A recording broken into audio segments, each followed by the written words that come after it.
Welcome back. আপনাদের সবাইকে স্বাগত জানাচ্ছি আমি রাসেল। আশা করছি আপনারা সবাই ভালো আছেন, ভালোর দলে আছেন। আপনারা নিশ্চয়ই জানেন যে আমরা খুব রিসেন্টলি এই মঙ্গলবারের স্পেশাল এপিসোডটি শুরু করেছি, যেখানে আমাদের কোনো একজন মডারেটর বা স্টোরি টেলার বাংলাদেশের কোনো একটি অঞ্চলে যান এবং সেখান থেকে ভয়ঙ্কর সব ঘটনাগুলো তুলে নিয়ে আসেন এলাকাবাসীর সাথে কথা বলার মাধ্যমে। এবং তারপরে যেটা হয় সেটা হচ্ছে তিনি সরাসরি লাইভে আমাদের সাথে অংশ নেন এবং তার অভিজ্ঞতার কথা শেয়ার করেন, এবং তার পরের মঙ্গলবারেই আমরা তার সংগ্রহ করা ঘটনাগুলো ভিডিও আকারে আপনাদের সামনে উপস্থাপন করি। আজকেও তার ব্যতিক্রম হবে না। আপনাদের নিশ্চয়ই মনে আছে গত মঙ্গলবারে এই ঘটনাগুলো সংগ্রহ করেছিলেন, সেইগুলো আমরা শুনব সেইখানকার মানুষের মুখ থেকে। প্রতি মঙ্গলবার আমরা এভাবেই ফিরে আসতে চাই, আর এখন তো আমরা আমাদের মডারেটরদের মাধ্যমে ঘটনাগুলো সংগ্রহ করছি। আমরা চাই আপনারাও অংশ নিন এবং বাংলাদেশের বিভিন্ন অঞ্চল থেকে তুলে আনুন ভয়ঙ্কর সব ঘটনাগুলো। আমাদের মিলিয়ন সেলিব্রেশনের এই যাত্রা অব্যাহত থাকুক। আপনারা সবাই আমাদের সঙ্গে থাকুন। আর কথা বাড়াবো না, চলুন তাহলে শুরু করা যাক। আসসালামু আলাইকুম রহমতুল্লাহ। আমি মোহাম্মদ তাসনিম তালহা। আমি ময়মনসিংহ তালতলায় অধ্যয়নরত রয়েছি। আমার বাসা হচ্ছে নেত্রকোনা। ছোটবেলা থেকেই ভূত এফএম শুনছি, ভূত এফএম শুনে শুনেই বড় হয়েছি। পরবর্তীতে যখন ভূত.com আসলো, তার সাথেও সম্পৃক্ত হয়েছি। এই ভূত এফএম শুনতে শুনতেই মাঝে মধ্যে আমার সাথে অনেক ঘটনা ঘটে গিয়েছে, যেগুলো হয়তো কখনো ওইভাবে অনুধাবন করিনি। ছোট ছিলাম। আমি যখন অনুধাবন করতে শিখলাম, মানে ছোটবেলা থেকেই আমার সাথে অনেক রকমের প্যারানরমাল ঘটনা ঘটতো, বাট কখনো ওইভাবে ভাবিনি যে ওইটা প্যারানরমাল। আমি সবকিছু স্বাভাবিকভাবে নিতাম, যেহেতু ছোটবেলা থেকেই অনেক রকমের সমস্যা ছিল। তো ভয়ঙ্কর অধ্যায়ের সূচনাটা হয়েছিল আমার বয়স যখন 7-8 ওই রকম। তো আমার বাসা হচ্ছে নেত্রকোনা আটপাড়া থানায়। আমাদের বাসা থেকে আমার মামার বাসা 4-5 মিনিটের রাস্তা। তো প্রতিদিনই আমি মামার বাসায় যেতাম, মামাতো ভাইয়ের সাথে খেলাধুলা করতাম। আর তেমন কোনো বন্ধু বান্ধব ছিল না আমার, তাই মামাতো ভাইয়ের সাথেই খেলাধুলা করতাম সবসময়। তো প্রতিদিনের মতো একদিন মামার বাসায় যাচ্ছিলাম। তো ওই দিনটা ছিল একটু অন্ধকারাচ্ছন্ন, মেঘলা আকাশ, বৃষ্টি হবে বোঝা যাচ্ছিল। বিকালে বাসা থেকে রওনা হই। যেহেতু মেঘলা দিন, রাস্তায়ও কেউ ছিল না। মামার বাসায় যাই। মামার বাসায় যাওয়ার পর মামাতো ভাইয়ের সাথে খেলাধুলা করি কিছুক্ষণ। তো মাগরিবের 20 কিংবা আধা ঘন্টা আগে মেবি বৃষ্টি শুরু হয় হালকা। আমার আবার ছোটবেলা থেকে বৃষ্টি দেখতে খুবই ভালো লাগে। তো বৃষ্টি দেখার জন্য মামির কাছে বলি, মামি একটা ছাতা দাও, বৃষ্টি দেখি। তো মামি ছাতা দিল। মামাতো ভাইয়ের সাথে বৃষ্টি দেখার জন্য বাইর হলাম। তো মামাতো ভাইদের বাসার এরিয়া ছিল খুব বড়, অনেক বড় উঠোন। উঠোনের সামনে দরজা, মানে এক পাশে দরজা, এই দরজা দিয়ে আমরা উঠোনে ঢুকতাম, মানে বাউন্ডারি দেওয়া অনেক বড়। আবার দরজার ওই পাশে, বাউন্ডারির ওই পাশে রাস্তা, নিরিবিলি রাস্তা। রাস্তার আবার ওই পাশে গাছতলা, পাশে নদী। এলাকাটা ছিল খুবই নিরিবিলি। আর যেহেতু বৃষ্টি হচ্ছে আর অন্ধকার, মানুষ গাড়ি ঘোড়া খুব একটা ছিল না। তো আমি বৃষ্টি দেখার জন্য গেলাম দরজার পাশে, মানে উঠোনের দরজার পাশে। দরজা দিয়ে বের হয়ে বৃষ্টি দেখছি আমি, আমার মামাতো ভাই, বৃষ্টি দেখছি, খুবই ভালো লাগতেছে। তো এইভাবে 10 মিনিট বৃষ্টি দেখার পর মামাতো ভাই বলতেছে, নাবিদ চলো বাসায় যাই, অনেক বৃষ্টি হইতেছে, আমার ভালো লাগতেছে না। আমি বললাম, যা ভাই তুই চলে যা, আমি একটু পরে আসতেছি। তো মামাতো ভাই চলে যায়। আমি একাই বৃষ্টি দেখতেছি, খুবই ভালো লাগতেছে। রাস্তাঘাটে কেউ নাই, বৃষ্টির ফোঁটা রাস্তায় পড়তেছে টিপ টিপ করে। তো হঠাৎ খেয়াল করলাম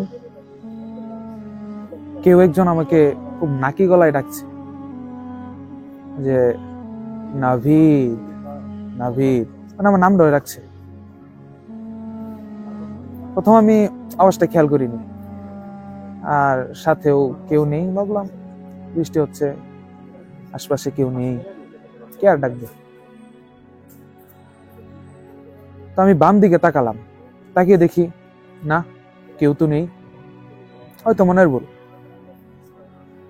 তো আমি আবার আগের মতো বৃষ্টি দেখছি। কিছুক্ষণ পর আবার নাকি গলায় কোনো মহিলা ডাক দিল আমার নাম ধরে, নাভিদ, নাভিদ, এদিকে তাকা। তখন আমি একটু ভয় পেয়ে গেলাম, কে কে ডাকছে। ডান দিকে তাকাই, তাকিয়ে দেখতে পাই একটা বৃদ্ধ মহিলা যে আমার দিকেই আসছিল। আসলে তার চেহারার বর্ণনা যদি দিতে চাই তাহলে ভাষায় প্রকাশ করা সম্ভব না, কতটুক ভয়ঙ্কর চেহারা ছিল তার। আমার এখনো মনে পড়ে তার চেহারা। তার মুখের গোশত খসে খসে পড়ছিল, মানে মনে হচ্ছিল গোশত খুলে পড়ে যেতেছে। মুখ একদম লাল বর্ণ হয়েছিল রক্তে, চোখের মনি ছিল না। তার পরনে ছিল ময়লা একটা শাড়ি, সাদা ময়লা। আমি তার দিকে তাকাই, আমি স্পষ্ট দেখতে পাচ্ছি সে আমার দিকে আসছে, আমার নাম ধরে বলতেছে, নাভিদ, এতদিন পরে তোরে পাইছি, আজকে ছাড়বো না তোরে। এরকম কিছু হুমকি দুমকি দিয়ে আসতেছিল আমার দিকে। যে মুহূর্তে আসতেছিল আমি মানে দৌড় দিতে চাইতেছি, বাট দৌড় দিতে পারতেছি না। মনে হলো কিছুক্ষণের জন্য শরীর একদম অবশ হয়ে গেছে। তো সে কিছুক্ষণের মধ্যেই একটু বসে এই যেন এতটুক দূরে আসছে। এতটুক কাছে যখন আসছে তখনই মাগরিবের আজান পড়ে।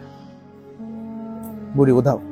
আমি আমার শরীরে শক্তি ফিরে পাই, দৌড় দিয়ে যাই, মামার বাসায় যাই। মামিকে বলি, না না, মামার বাসায় যাই, কিন্তু কাউকে কিছু বলি নাই। ভাবতেছি কেই বা বিশ্বাস করবো এরকম কথা। আর কি অন্যথায় আমার তখন এরকম বয়সও ছিল না কোনটা প্যারানর্মাল আর কোনটা স্বাভাবিক। আমি এটা স্বাভাবিকভাবে ধরে নিচ্ছি, হয়তো কোনো বুড়ি আসছিল। কিন্তু খুব ভয় পাইছি, খুব বলতে খুব। তো ওই দিন মাগরিবের নামাজ শেষ করে বাসায় চলে যাই, মামা দিয়ে আসে, বাসায় চলে যাই। বাসায় যাওয়ার পর কয়েকদিন খুবই ভয়ে থাকি। আমার এমনিতে রাত্রে একটু ভয় পাইতাম, কারণ আমাদের বাসাটা যে জায়গায় ছিল ওই জায়গায় আগে গোরস্থান ছিল। আমার আম্মু আমাকে বলছে যে আমার এই বাসায় যখন তারা উঠছে তো পাশে যে গোরস্থান ছিল, রাত্রে অনেক রকমের আওয়াজ শুনতো, যেমন নেকড়ের আওয়াজ, শিয়ালের আওয়াজ, কোনো সময় কেউ ডাকতেছে এরকম আওয়াজ। আব্বু খুব সাহসী ছিল, আব্বু এইগুলো সমস্যা নেই, তুমি ঘুমাও, আম্মুরে বলতো আর কি। আর বাসায় এমনিতে আমি একটু ভয় পাইতাম ছোটবেলা থেকেই। বললাম না, শুরুতেই বলছি, ছোটবেলা থেকে আমার প্যারানর্মাল কিছু সমস্যা ছিল, যার কারণে আমি একটু ভয় পেতাম। তো বাসায় যাই, কয়েকদিন বাসা থেকে বের হই না, কারণ একটু ভয় ঢুকে গেছে মনে। একদিন আম্মু জিজ্ঞেস করে, এই তোর কি হয়েছে, বাসা থেকে বের হস না গেলে লেগা, আর কয়েকদিন ধরে এমন মন মরা লাগতেছে করে। আম্মু কয়েকবার বলার পর আমি বাধ্য হয়ে ওই দিনের ঘটনাটা বললাম, এরকম হয়েছে, একটু ভয় ভয় লাগে যদি আবার এই বুড়িটা দেখতে পাই। তখন তো আম্মু কিছুক্ষণের লেগা স্তব্ধ হয়ে যায়, আর কিছু বলে না। বলে, আম্মু কিছু কোন আগে লেগে। তখন আম্মু বলতেছে, ওই মহিলা আবার আসছে। কোন মহিলা? পরে সবই বলবো। আম্মু বললো, পরে সবই বলবো, এখন যা, কোনো চিন্তা করিস না, কিছু হতো না। তো কবিরাজের কাছে নিয়ে গেল। কবিরাজের কাছে যাওয়ার পর তাবিজ দিল। এমনি তো ছোটবেলা থেকেই টুকটাক তাবিজ ব্যবহার করতাম সবসময়, যেহেতু সমস্যা ছিল। ওই দিনও তাবিজ দিল। আসলাম, বাসায় আসলাম, সবকিছু স্বাভাবিক। এইভাবে আস্তে আস্তে সময় যাইতে থাকে। আমারও সবকিছু স্বাভাবিক। আর প্যারানর্মাল যে ঘটনাগুলো ঘটতো টুকটাক, যেমন রাত্রে ভয় পাইতাম, বোমা ধরতো, চিল্লাপাল্লা করতাম, আম্মুর ছাড়া ঘুমাইতে পারতাম না, একা একা ঘুমাইতে পারতাম না, রাত্রে একা একা বের হইতাম না, অন্যরকম কিছু। তো যখন বয়স আমার 12 কিংবা 13, তখন একদিন আম্মুর সাথে কোনো বিষয় নিয়ে কথা বলতেছিলাম। আমার ছোটবেলার বিষয় নিয়ে কথা বলছি। যেমন আমি ছোটবেলা আমার ব্যক্তিগত কিছু ক্যারেক্টার ছিল, যেহেতু আমি কারোর সাথে মিশতাম না, তো আমি একা একাই খেলতাম। আর আম্মুর কথা মতে আমার ব্যক্তিগত কিছু ক্যারেক্টার ছিল যাদের সাথে আমি খেলাধুলা করতাম। প্রথম বিষয়টা আমি বুঝতে পারি না ঠিক মতো ব্যক্তিগত ক্যারেক্টার কাদের সাথে খেলতাম। তখন আম্মু ওই ঘটনা বলতে শুরু করলো যে ব্যক্তিগত ক্যারেক্টার আমার কারা ছিল। তে আম্মু বলতো যে তুই যখন খেলস, মানে ছোটবেলা যখন খেলতি, তখন কয়েকজনের সাথে কথা বলতি তুমি, তাদের নামও দিছিলাম নাকি আমি, সুমন, রিমা, এই টাইপের কিছু নাম, 2-3 জনের সাথে আমি কথা বলতাম সবসময় আর খেলতাম। প্রথম দিক দিয়ে আম্মু আব্বু তারা স্বাভাবিকভাবে নিত যে কার সাথে খেলতেছে, এমনি খেলতেছে, এমনি নাম ধরে এমনি খেলতেছে। তো পরবর্তীতে বিষয়টা অনেক বড় আকার একটা হয়ে গেল। যেমন আমাদের বাসায় কাজের মহিলা আমার নিয়ে মাঠে যেত, আমি মাঠে গিয়ে একা একা খেলতাম। একদিন ওই আম্মুর কাছে দৌড় দিয়ে আইসা বলতেছে, খালাম্মা নাবিদ কেমন জানি করতেছে। আম্মু জিজ্ঞেস করলো কেমন জানি করতেছে মানে? না খালাম্মা, নাবিদ কার সাথে জানি খেলতেছে, আমি তো কেউ দেখি না, কার সাথে খেলতেছে। আম্মু বললো ওই তো সবসময় অন্য কেউ সাথে খেলে। না খালাম্মা, ঘটনাটা একটু অন্যরকম, চলেন আমার সাথে। আম্মু গেল, আব্বু। তখন আম্মুর ভাষ্য মতে আমাকে আম্মু বলতেছে যে আমি নাকি কোনো এক ছায়া মূর্তির সাথে খেলতেছি গাছতলায়, না তারা ছায়া দেখতেছে, বাদ বাকি আমাকে দেখতেছে। এটা শোনার পর মানে আমার অবস্থা তো খারাপ, আমি ছোটবেলা ছায়া মূর্তির সাথে খেলছি।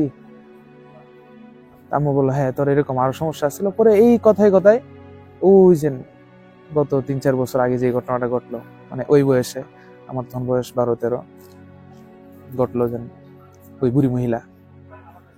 তো ওই বুড়ি মহিলার কাহিনী শোনাইতেছে আম্মু বলতেছে আমি যখন আরো ছোট বয়স, তখন আমার আরো কম, 3-4, আমি কোলে আর কি, 3-4 না আরো কম, 1-2 এরকম বয়স, আমি কোলে। তো আব্বু তো ব্যবসায় থাকতো বাজারে, আম্মু সারাদিন বাসায় থাকতো, বাসায় উঠোনে আমার নিয়ে বসে থাকতো কোলে। আম্মু আবার পর্দাশীল মানুষ, বাইরে তো। একদিন হঠাৎ আম্মু প্রতিদিনের মতোই বারান্দায় আমার নিয়ে বসে রয়েছে কোলে। হঠাৎ নাকি এক বুড়ি মহিলা আসছে। বুড়ি মহিলার পরনে সাদা শাড়ি। আমি যেমন দেখছিলাম বুড়ি মহিলার চেহারা এত ভয়ঙ্কর, কুশ্রী।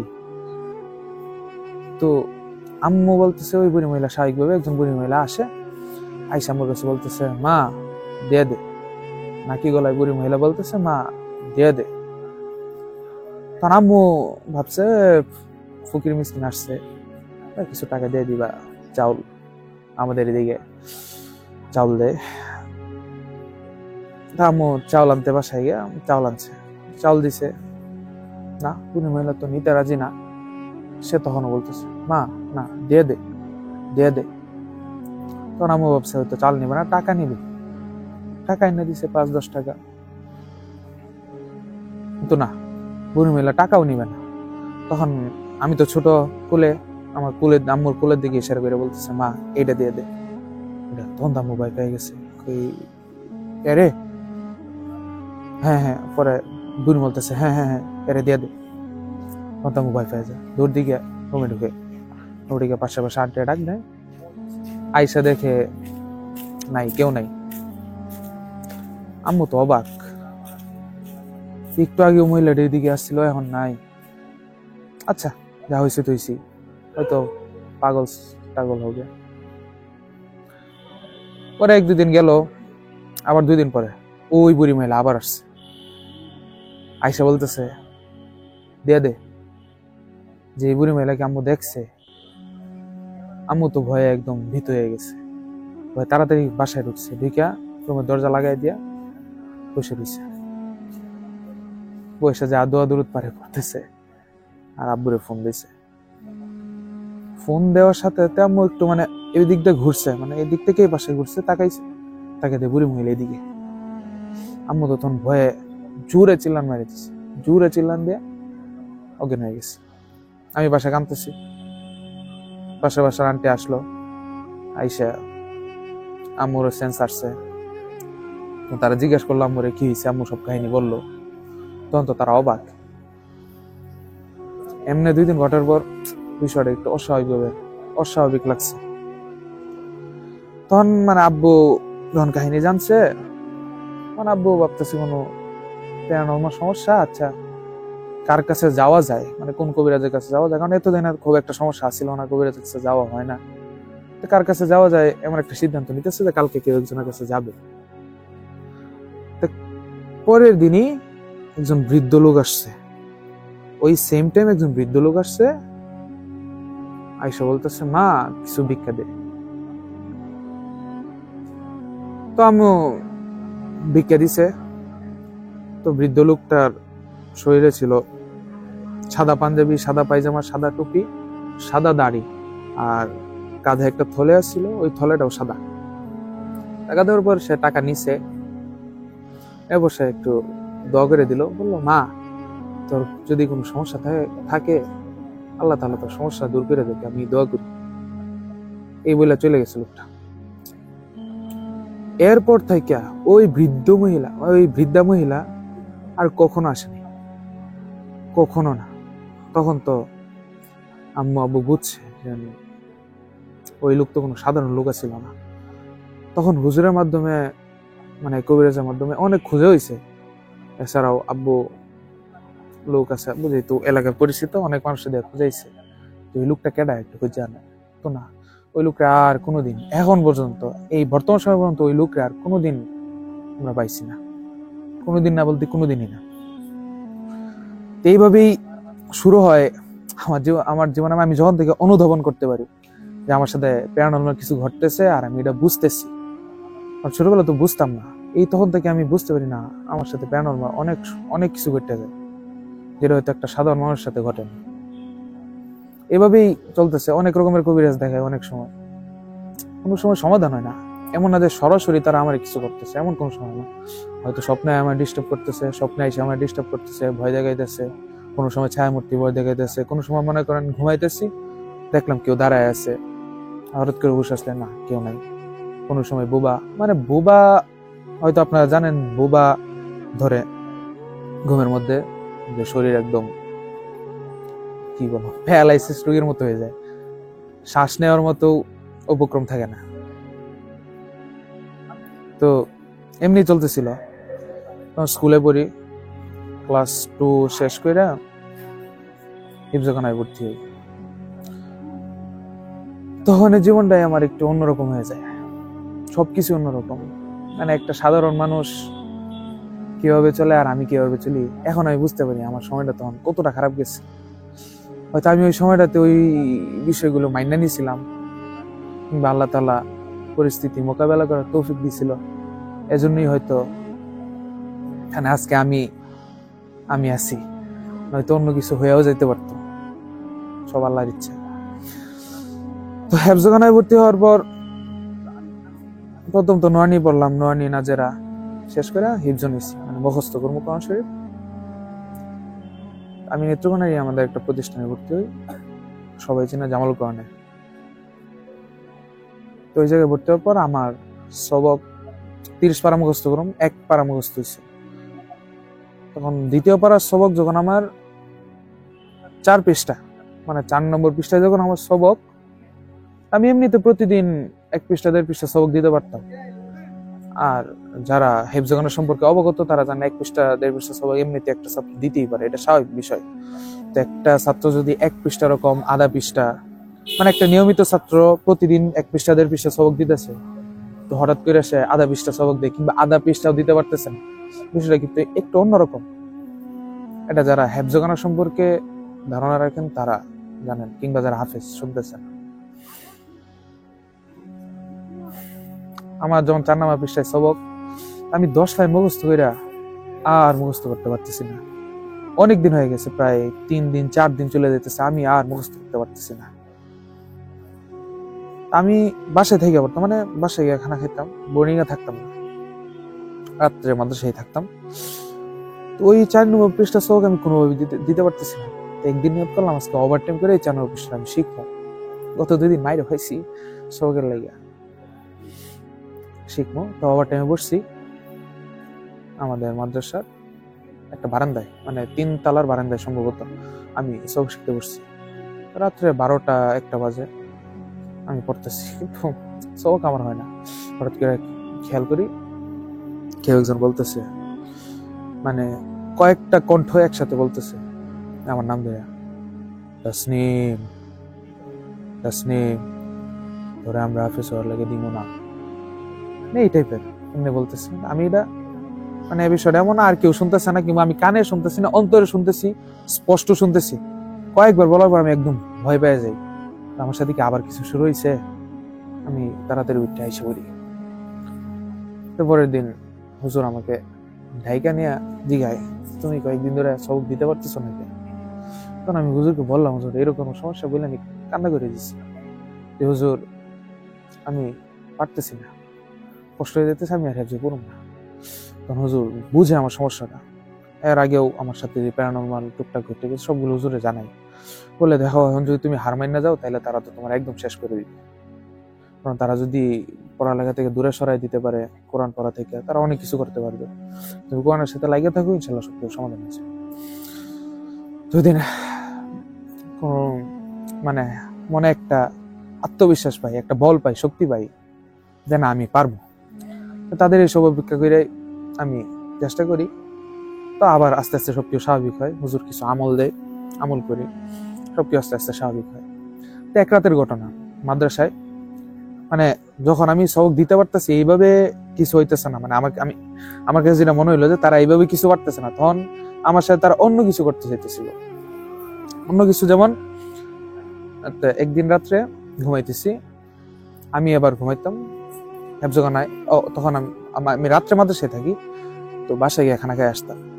আমি রাত্রে সবার মাঝখানে ঘুমাইতাম, আমাদের রুমে প্রায় 60-70 জন ছাত্র ঘুমাইতো, আমি সবার মাঝখানে ঘুমাইতাম। মানে একটা রুম, আমি এই সাইডে, একদম এই সাইডে মাঝখানে ঘুমাইতাম, মাঝখানে আমার 2 পাশে ছাত্র ঘুমাইতাম, মাঝখানে ঘুমাইতাম। আমাদের 3টা মশারি ছিল, পুরো রুমে 3টা মশারি, আমি 3য় মশারিতে ঘুমাইতাম। আর আমাদের মশারি যেই সাইডে, ওই সাইডে বারান্দা। একদিন রাত্রে ঘুমাইতেছি, হঠাৎ ঘুম ভেঙে যায় কোনো বিড়ালের আওয়াজে। ঘুম ভাঙার পর আমি তাকাই,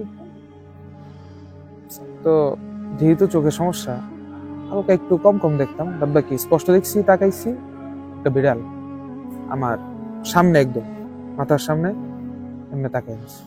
তখন আমি লাফ দিয়ে দাঁড়াই গেছি, কি এটা? পরে দেখলাম, পরে আমি চশমাটা হাতে নিয়ে চশমাটা পরি, তখন দেখি বিড়ালটা হেঁটে হেঁটে যাইতেছে। তো এই জানালার বারান্দার পাশে ওস্তাদের ডেস্কের পাশে একটা মগ, ওই মগের মধ্যে গিয়ে মগটা লাইতেছে, ইয়া করতেছে। আমি তাকায় দেখতেছি, মানে আমি যে কিছু করুম এই বলাই পাইতেছি না, মানে বুবা দলে যেমনটা হয়। আমি দেখতেছি, হঠাৎ করে ওটা দেখতে দেখতেই হাওয়ায় মিলাই গেছে। তখন আমি আবার স্বাভাবিক হয়েছি।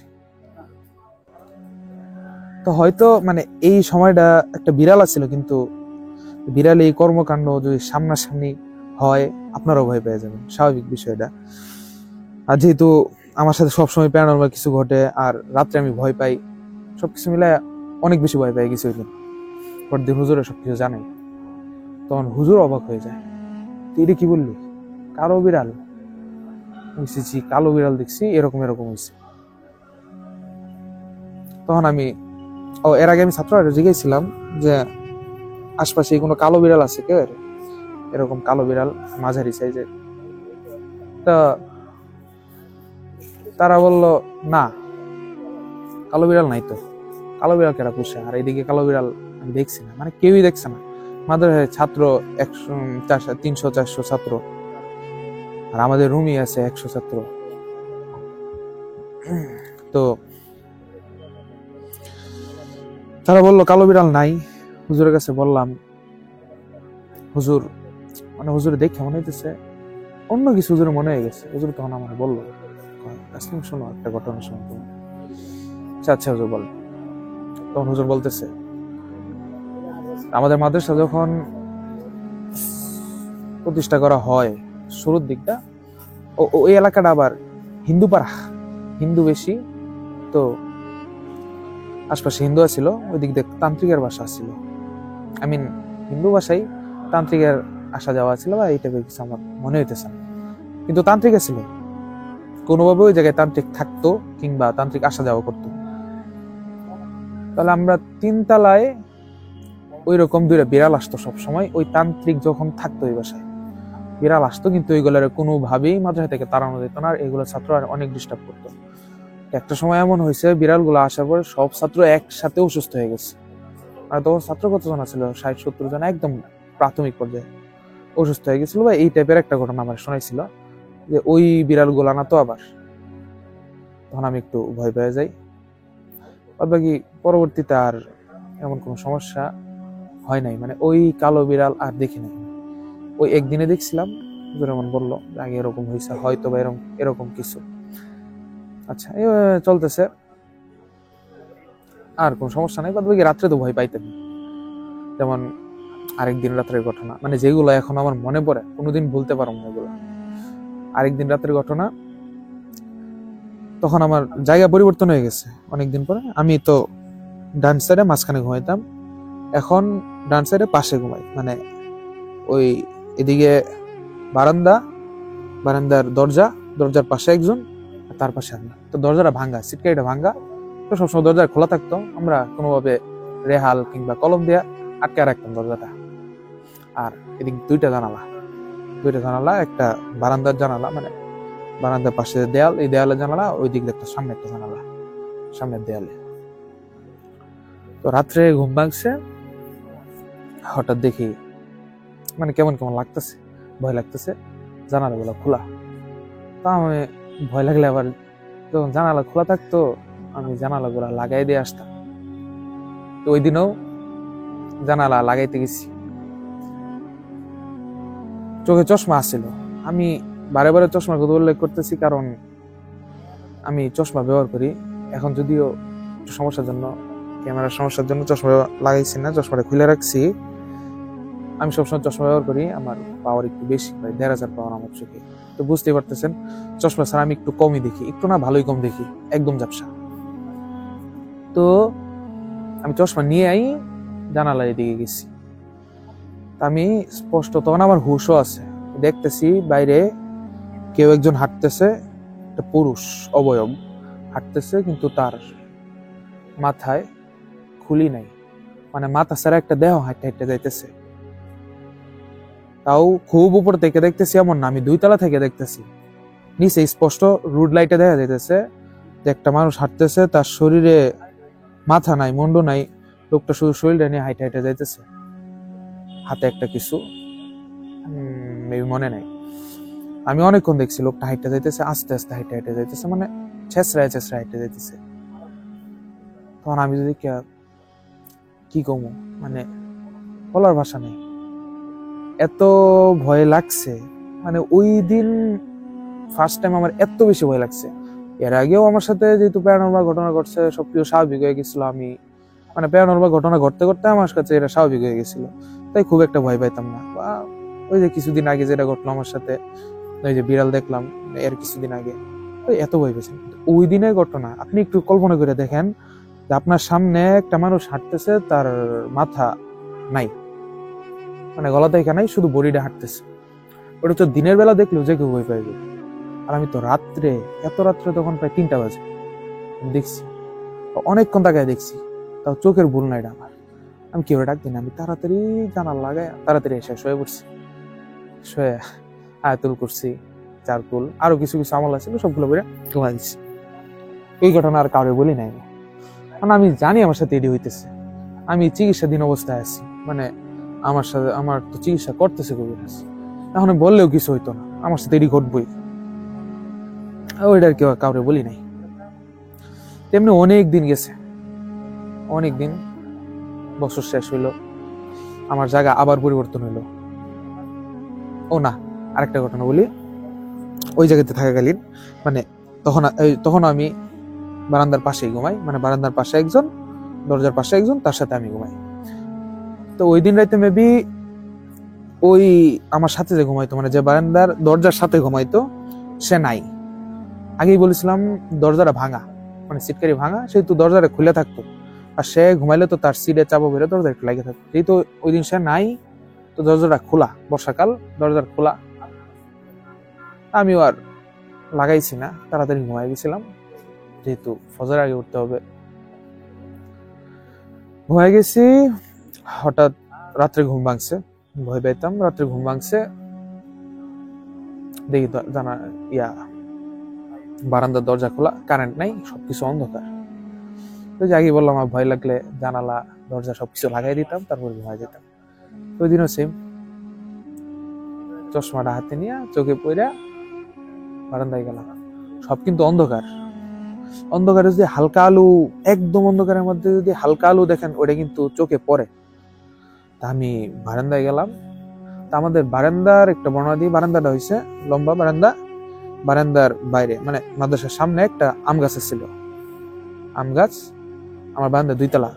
আম গাছটা আইসা 2 তলা বারান্দা দিয়া ওটা ডালপালা ঢুকে গেছিল, মানে এভাবে নয়ে গেছিল। আম গাছে অনেক ডালপালা বারান্দার ভিতরে আসলো। আমরা এমন হয়তো বারান্দা থেকে টান্দে আম পারে পারে খেতাম।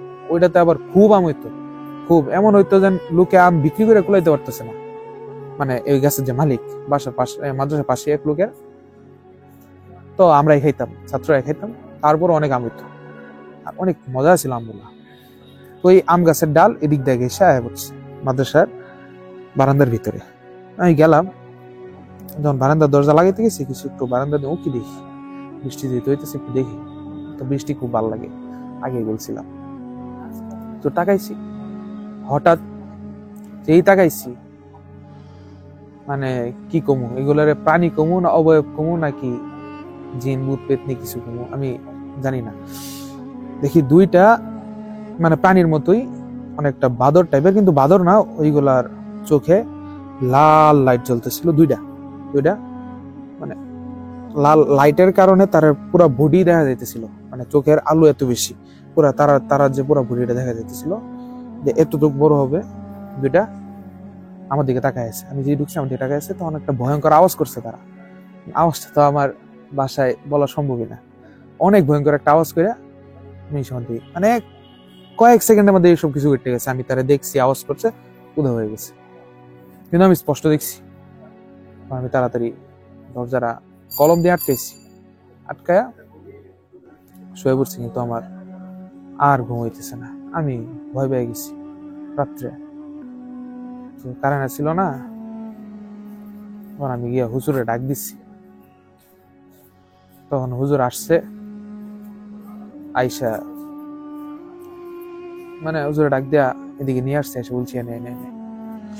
তো পরবর্তীতে কিছুদিন পরে এক কবিরাজ জানাইলো, দেখানো হইলো এই গাছে কোনো সমস্যা আছে কিনা, মানে মাদ্রাসায় কোনো সমস্যা আছে কিনা। তো কবিরাজ বললো, না সমস্যা তো মাদ্রাসায় নাই, গাছে সমস্যা আছে। কি সমস্যা? গাছে নাকি একটা পেতনি থাকতো। ছাত্ররাও বললো, হ্যাঁ আমরাও তো, মানে আমি সাক্ষী, আমরা মাঝে মাঝে দেখতাম গাছ থেকে মানে চুলের গুচ্ছ উড়ে আসতো মাদ্রাসায় গাছ থেকে। আমরা এটার এত আমল নিতাম না। তো এখন যখন বললো পেতনি আছে, বা গাছে একটা পেতনি থাকে, বা একটা জিন থাকে দুষ্ট, তখন বিষয়টা আমার কাছে এমন লাগলো, তো এটা তো স্বাভাবিক হইতেই পারে। তখন এখন আছে গাছটা কাইটে ফেলছে, কিন্তু গাছের মোড়াটা এখনো আছে। গাছটা তো কয়েকদিনের মধ্যে গাছ কাইটে লাগছে। আচ্ছা, ওটা তো সমাধান হলো, কিন্তু আমার তো সমাধান নেই। আমার সাথে তো ঘটতেই আছে, প্রতিদিন কিছু না কিছু ঘটতেই আছে। টুকটাক বিষয়টা তো এখন আর, মানে আমার সাথে এতটুকু ভয়ঙ্কর ভাবে সবকিছু ঘটতেছিল। ছোটখাটো মনে করো আমি দাঁড়ায় রয়েছি, কেউ একজন আমার সামনে আসলো, এটা তো কোনো বিষয় না, আসতেই পারে, এমন হয়ে গেছিল বিষয়টা। আচ্ছা, গেল বছর শেষ হলো, আমার সাথে ঘটতেছে সবকিছু। পরবর্তী বছরে আমার জায়গাও চেঞ্জ হইলো। তখন আমার জায়গা হয়েছে রুম, তো যেরকম লম্বা রুম, এক সাইডে আমি ঘুমাইতাম। এখন জায়গা হয়েছে একদম মাঝখানে একদম রুমের মাঝখানে আমি ঘুমাইতাম। মাঝখানে এমন হয়েছিল যে আমি বাসায় থাকছি অনেকদিন, রাত্রে মাদ্রাসায় ভয় পাই বিদায় বাসায় থাকছি। তো না, বাসায় একই সমস্যা, বাসায় আরো বেশি সমস্যা হয়, তো না করলাম মাদ্রাসায় থাকি। আচ্ছা, তখন এই যে জায়গা হইলো মাঝখানে, তো মাঝখানে যখন ঘুমাই তখন টুকটাক সমস্যা হইতো। ওই সময় আমার একটা বেশি সমস্যা ছিল, আমার মনে আছে আমার একটা না 2-3 মাস মানে নিয়মিত আমার বুবা ধরতো। তাও রাত্রে ঘুমাইলে বুবা ধরতো এমন না, সকালে হেফজখানায় সকালে খাবার দাবারের পরে একটা ঘুম হয়, সকালে ঘুম 9টা মেবি 8টা-9টার দিকে, অনেক 50 যারা হেফজখানায় পড়েন তারা জানেন যে সকালে ঘুমায়, সকালে 2 ঘন্টা 2.5 ঘন্টা 3 ঘন্টা ঘুমায়। ওই সময়টাতে আমার বুবা ধরতো, মানে নিয়মিত আমার মনে হয় 3 মাসের মধ্যে মানে একদিনও আমার গ্যাপ গেছে না যে ওই সময়টাতে আমি ঘুমাইছি আর আমার বুবা ধরছে না। ওই সময়টা এমন যেত আমি চাইলেও না ঘুমায় থাকতে পারতাম না।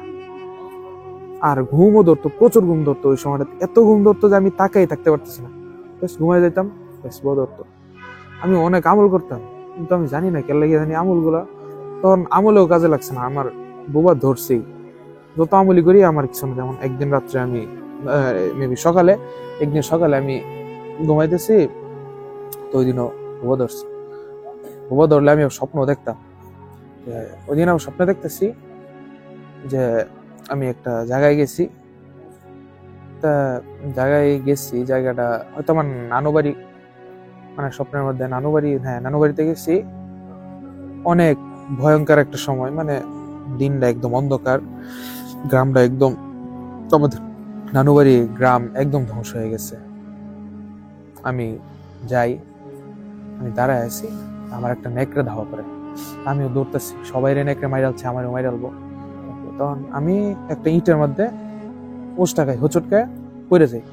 তখন একটা লাভ দিয়ে আইসা আমার গালের মধ্যে একটা আঁচড় দেয়, এই জায়গাতে একটা আঁচড় দেয়। তখন আমি খুব ব্যথা পাই, এমনি ধইরা দিই। পরে ঘুমতে উঠতে দেখি গালে হাত দিয়ে দেখি রক্ত হালকা, এখানে একটা আঁচড় পড়ে রয়েছে। হ্যাঁ, এটা এমন হইতে পারে হয়তো আমি নিজে আঁচড় দিছি, কিন্তু বিষয়টা খুব ভয়ঙ্কর ছিল। নেকড়ে যেই জায়গায় আঁচড় দেয় এই জায়গাতে আঁচড়, অনেকেই ছাত্ররা দেখছে, সাক্ষী তারা দেখছে যে এনে কেডা খামচা দিচ্ছে। এরকম হইতো সবসময়। আমি ঘুমের মধ্যে এমনি স্বপ্ন দেখতাম, বাস্তবে দেখতাম আমি ব্যথা হয়েছি। তো ঘুমের মধ্যে আমি ঘুমের মধ্যে কেউ আমার চর দিল, আমি বাস্তবে ব্যথার অনুভব করতে পারতেছি, এমন হইতো। আর এটা শুধু সকালে হইতো, রাত্রে তো অন্য সমস্যা, রাত্রেটা তো বাদ, রাত্রে তো বুবা ধরতো না, সকালে নিয়মিত বুবা ধরতো। এমন হইতো আমি কান্না করতেছি, মানে যাতে আজকে অন্তত বুবা না ধরে, আমি কান্না করে ঘুমাইছি, তো সমস্যা হয়েছি। আর কত রকমের ভয়ঙ্কর স্বপ্ন, সব তো বলা যায় না, মানে বলা সম্ভব না। এত ভয়ঙ্কর স্বপ্ন আমি দেখছি যেগুলো ভাষায় প্রকাশ করা সম্ভব না। তেমনি চলতেছে। 2-3 মাস পরে আবার সমস্যার সমাধান হয়েছে, মানে ঠিক হয়েছে। এটা বুবা ধরাটা একটু কমে গেছিল, কারণ আমাদের একজন হুজুর ছিল, ওনার ভাইয়া ছিল কবিরাজ, উনি কিছু আমল দিছিল আর তাবিজ পরে পানি ভরা তেল ভরা দিছিল, তখন বুবা ধরাটা কমে গেছিল। বাদ বাকি আমার কিন্তু সমস্যা যায়নি। যেমন ওই জায়গায় থাকতে আমি আরেকদিন রাত্রে ঘুম থেকে উঠছি, তো আমাদের একজন হুজুর ছিল, সিলেটের হুজুর। আমি মাঝখানে ঘুমাইতাম, মানে তো এই যে রুম, এদিক দিয়ে দরজা, রুমে ঢোকার দরজা, আমি একটু সামনে ঘুমাইতাম, আমার 2 পাশে ছাত্র। আমি ঘুম থেকে উঠলেই দেখতাম দরজা খোলা, বাইরে দেখা যেত, সিঁড়ি দেখা যেত, পাশেই অফিস, 2 তলায় অফিস। আচ্ছা, তা আমি একদিন প্রস্রাব ধরছে, একটু বাইরেছি প্রস্রাব করুন, তো আমি প্রস্রাব করার লেগে নিচতলায় গেছি, গিয়ে দেখি প্রস্রাবখানার সামনে একটা রুমের সামনে আমার যে সিলেট হুজুর, উনি দাঁড়ায় মোবাইল টিপতেছে কিংবা তেলাওয়াত শুনতেছে দাঁড়ায়, এরকম কিছু। তো ওনার আমি দেখছি, দেখে আমি চলে গেছি আস্তে করে, আবার উপরে উঠছে, ওটার সময় দেখে গেছি। তা আমি উপরে উঠছি, আমার সাথে কিন্তু উনি আসে নাই, উনি কিন্তু নিচেই দাঁড়ায় আছে। উপরে উঠে দেখি উনি আবার অফিসের সামনে। তখন আমার কেমন লাগলো, আমি অফিসের সামনে হুজুরের নিচে দিকে এলাম। আমি আবার নিচে গেছি, দেখে সিঁড়ি দিয়ে উকি দিছি, নিচে হুজুর দাঁড়ায় আছে, অফিসের সামনে আরেকজন। তখন কি বলবো, মানে একটা মানুষ আমি 2 বার দেখতেছি, কোনটা আসল কোনটা নকল। আমি আর কিছু বলি নাই কাউরে, আমি চুপচাপ ঢেকে শুয়ে পড়ছি, কারণ আমার সাথে এগুলো ঘটবে, এটা স্বাভাবিক বিষয়। আচ্ছা, ঘটলো। পরের দিন ওই যে কবিরাজের ভাই যে হুজুর, ওনারে আমি জানাইলাম যে এরকম এরকম হয়েছিল। তো বললো, যেহেতু তোমার সাথে এরকম ঘটতেছে, স্বাভাবিক বিষয় হইতেই পারে, তারা হয়তো ভয় দেখাতে চাইছে। তুমি কখনো ভয় পাও না, তুমি অন্তত কখনো হ্যাবজোড়া ছাইরো না। হুজুরা সবসময় এটা বলতো, তুমি হ্যাবজোড়া কখনো ছাইরো না। বললাম আচ্ছা উস্তাদ, দোয়া করেন। আর কিছু আমল দিল উস্তাদ। এমন হয়েছে একদিন ঘুমাইছি, এক ছাত্র সে আমার সাথে ঘুমায়, দরজা খোলা। আমি 1-1:30 দিকে ঘুম থেকে উঠছি, দেখি দরজা খোলা, রুমে ঢোকার দরজা খোলা। হঠাৎ আবার ঠিক আধা ঘন্টা পরে আবার উঠছি, দেখি সাথে যে আমার সাথে যে ঘুমাইতো সে নাই। নাই। হঠাৎ করে দেখি দরজায় টোকাইতেছে। দরজা একটু আগে খোলা ছিল, টোকাইতেছে কেডা? আমি তাড়াতাড়ি ডাক দিচ্ছি, আমি ভয় পেয়ে গেছি, কেডা এটা? দরজা একটু আগে খোলা ছিল, আমার সাথে জন নাই, হ্যাঁ যদি বাইরে হয়ে যায় তাহলে দরজা লাগাইছে কেডা? এরকম একটা প্রশ্ন মাথামাথি করতেছিল, কারণ আমি মাত্র আধা ঘন্টা আগে উঠছি। আধা ঘন্টায় তো আমি এমন ঘুমাই নাই যে কেউ উঠতে গেলে দরজা লাগাইলে শব্দ হয়, আমি উঠুম না। আমার এমন ঘুমের চাপ আছিল না আধা ঘন্টার মধ্যে। আমি হুজুরে বলি, পরে হুজুর দরজা খুলে দেয়, ওই ছেলেটা এসে শুইছে। এরপরে কয়েকদিন পরে ওই ছেলেটা মাথা থেকে চলে গেছে, আর আহেনি। তখন আমার কাছে তখন বিষয়টা একটু অন্যরকম লাগছে, যে আমি ওই দিন দেখলাম দরজা লাগাল, পরে তো আর ওই ছেলেরও তো পাই নাই। আচ্ছা, তাহলে এমনি চলতেছে সবকিছু, এমনি চলতেছে। সর্বশেষ বাসায় তো যখন আমার বয়স 14-15, না 14-15 না, আরো পরে 16-17 এরকম, মানে 2019-20 এই সময়টাতে আমি সর্বশেষ একজন কবিরাজ দেখাই, যিনি আমার আম্মুর সম্পর্কে মামা, হ্যাঁ আমার আম্মুর মামা। ওনারে দেখানোর পর উনি একটা তাবিজ দেয়, তারপর থেকে আল্লাহর রহমতে একদম সুস্থ হয়ে যায়। আমি একদম সুস্থ হয়ে যাই। এর আগে আমাদের গোষ্ঠীতে কিংবা আমার আম্মুর গোষ্ঠীতে, আব্বুর গোষ্ঠীতে কারোর প্যারানর্মাল কোনো সমস্যা ছিল না, কিংবা আমরা প্যারানর্মাল বিষয়টারে ওইভাবে নিত না আমাদের গোষ্ঠীতে, যেহেতু সবাই জেনারেল শিক্ষিত। তো ওনারে দেখানোর পর আলহামদুলিল্লাহ ভালো হয়ে যায়। ওনার সাথেও মানে ওনার কবিরাজ হওয়ার পিছনে একটা সুন্দর কাহিনী আছে, ওটা একটু শোনাই। উনি এমনিতে কবিরাজ মানুষ না, কিংবা কবিরাজি নিয়ে যেন খুব একটা করছে এমনও না। উনি যখন মানে মধ্যবয়সী, উনি খুব আমলি লোক, সারা রাত্র আমল করতো। তো যেহেতু গ্রামে থাকতো, তো গ্রামের মসজিদ ছিল জঙ্গলের ভিতরে, আশপাশে কোনো মসজিদ ছিল, গ্রামের যে মসজিদটা ছিল জঙ্গলের ভিতরে। তো উনি মসজিদে গিয়া অনেক রাত্র পর্যন্ত তাহাজ্জুদের নামাজ পড়তেন, আমল করতেন, ইবাদত বন্দি করতেন। তো প্রতিদিনের মতোই একদিন ইবাদত করতেছে, হঠাৎ বাইরের থেকে কোনো এক বাঘের আওয়াজ শোনা যাইতেছে। তো উনি মসজিদের জানালা দিয়ে তাকাইছে, দেখে একটা বাঘ। উনি তো ভয়ে আবার নামাজে দাঁড়ায় গেছে, নামাজ পড়ে শেষ করছে। তখন দরজা খুলে বাইরে এসে সাহস করে বাঘ। তখন উনি যখন বাইরে এসে, তখন বাঘটাই বলতেছে, হুজুর ভয় পাবেন না। তখন হুজুর তো একটু ভয় পায় যায়, বাঘে আবার কথা বলে কেন? তখন বাঘটা আস্তে আস্তে একটা মানুষের আকৃতিতে আইসা বলে, হুজুর ভয় পাবেন না, আমি তো একটা জিন, আমি অনেকদিন ধরে আপনারা দেখতেছিলাম, আপনি এরকম এরকম করতেছেন, আপনার আমলগুলো আমার খুব ভালো লাগে, আপনি এত রাত্র পর্যন্ত আমল করেন, আমি আপনার মরিদ হইতে চাই, আপনার বন্ধু হইতে চাই। তো বলো আচ্ছা সমস্যা নাই, তুমি তো বন্ধু হইতে চাই, হ্যাঁ আমরা বন্ধু এখান থেকে। এরপর থেকে হুজুর ওই জিনের বন্ধু, আর তারপর থেকে উনি কবিরাজ, মানে মানুষের সেবা যত্ন করেন, উনি পেমেন্ট নেন না। অনেকে তো আছে ভাত্তাবাজি করে, বন্ডামি করে, ওইরকম না। আর ওনার কাছে এখন পর্যন্ত যারা গেছে আলহামদুলিল্লাহ সুস্থ হয়েছে। যেমন আমি নিজে এত বছর ধরে এত সমস্যার পরেও ওনার কাছে যাওয়ার পর আমি এমন সুস্থ হয়েছি যে আলহামদুলিল্লাহ এখন পর্যন্ত, এই সময় পর্যন্ত আমার কোনো সমস্যা নাই আলহামদুলিল্লাহ। কিন্তু পরবর্তীতে যা কিছু ঘটছে ওইগুলো আরো ভয়ঙ্কর কিছু, এখনো চলমান সবকিছু তো আর বলা যায় না, যেহেতু চলমান সবকিছু বাসা থেকে নিষেধ আছে।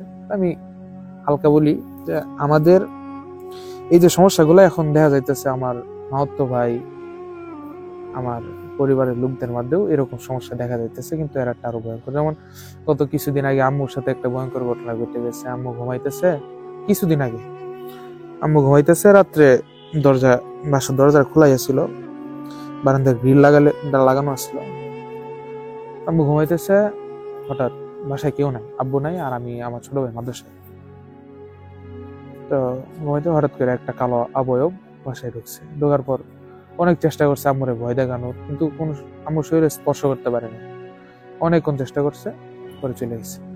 আম্মু তো ভয় পাইছে অনেক, একটা কালো অবয়ব, মানে সর্বোচ্চ চেষ্টা করছে ভয় দেখানো, কিন্তু স্পর্শ করতে পারে না, কারণ আমার আম্মু অনেক আমলি মানুষ, সর্বোচ্চ চেষ্টা করছে। এরকমই চলতেছে আমার আম্মুর এখন অনেক সমস্যা। আর কবিরাজের ভাষ্য মতে বা যারা যারা আম্মুর চিকিৎসা করছে, কবিরাজ সবাই বলছে সব সমস্যা তারাই করতেছে। কারণ আমি বলি এটার উৎপত্তি কোন থেকে। ঘটনাটা হইতেছে আমার আম্মুর দাদা, তার আব্বা, মানে আমার আম্মুর দাদার আব্বা, আমাদের তারা কালো জাদু করতো। তখনকার মানুষরা নাকি, আমি শুনছি, তখনকার মানুষরা নাকি অনেক শক্তিশালী আছিল, তারা অনেক কালো জাদু শিখতো, আর জিনরা আটকায় রাখতো, তাদের নিয়ে খেলতো, মজা করতো। আমার আম্মুর দাদার আব্বারাও এরকমই আছিল, অনেক জিন আটকায় রাখছে অনেক বছর পর্যন্ত। এমন হয়েছে জিন এমন আছে 30-40 বছর পর্যন্ত আটকায় রাখছে, খাবার দিছে না। আর জিনরা 30-40 বছর না খেলে কিছুই হয় না, কারণ তাদের হায়াত তো বড়, তত বাঁচে 1000-1500 বছর। তারা মুক্তি পাইছে, পরবর্তীতে মুক্তি পাইছে, কিন্তু এটা আমরা জানতাম না। যেমন এখন গত কয়েক বছর ধরে আমার মামাতো ভাইয়ের সাথে অনেক কিছু ঘটে যাইতেছে, অনেক কিছু, অনেক সমস্যা, তার হার্টের সমস্যা হয়েছে, অনেক কিছু হয়েছে, আমরা তো জানতাম না। যখন কবিরাজ ধরলাম, মানে একজন কবিরাজের সাথে কথা বললো এটি নিয়ে মামা, তখন তো কবিরাজ সবকিছু বললো যে এরকম ইয়া করে রাখছে, এটা আরো ভয়ঙ্কর কিছু হইব। কারণ এখন তারা বংশে, মানে তারা ওই জিনের বংশে প্রায় 60-70-80 জন জিন আছে, যারা সবাই এখন প্রতিশোধ নিতে চায় আমাদের উপরে। আমাদের বংশ তো, মানে আমার মামারা বংশ তো আমার নানারা থেকে, আর নানারা তো ওই বংশের, এই বংশধারার উপরে প্রতিশোধ নিতে চায়। যেমন একটা ঘটনা বলি, আমার বড় মামা, উনি মারা গেছে অনেক বছর হয়েছে, আল্লাহ তাআলা তারা জান্নাত দান করুন। উনি অনেক সুস্থ মানুষ ছিল, অনেক দিন হয়েছে, প্রায় 10-15 বছর হয়ে গেছে মারা গেছে। সুস্থ মানুষ ছিল, অনেক ভালো মানুষ ছিল, ওনার কোনো রোগ ছিল না। একদিন চাকরি করতো, একদিন অফিসে বসে রয়েছে, দরজা লাগায়া, বাইরে থেকে সবাই টোকাইতেছে, দরজা খুলে না, খুলে দেখে মামার লাশ। আমার শরীরে কোনো দাগ নাই, কিছু নাই, মামার লাশ। পোস্টম্যানে পাঠাইছে, যেহেতু সরকারি চাকরি, পোস্টম্যানে তারা দেখে বলছে তেমন তো কিছুই পাইছে না, কিন্তু কিছু তো একটা ভালো লাগবে, বলে দিছে স্ট্রোক করছে, মারা গেছে। আমরা ওইটাই ভাববে নিছি, মানে ওইভাবে কখনো চিন্তা করি না। ওই যে বললাম না, আমার পরিবারের সবাই যেহেতু জেনারেল শিক্ষিত, ওইভাবে কেউ চিন্তা করে না যে প্যারানর্মাল কিছু করতে পারে, বা এখন তো মারাই গেছে।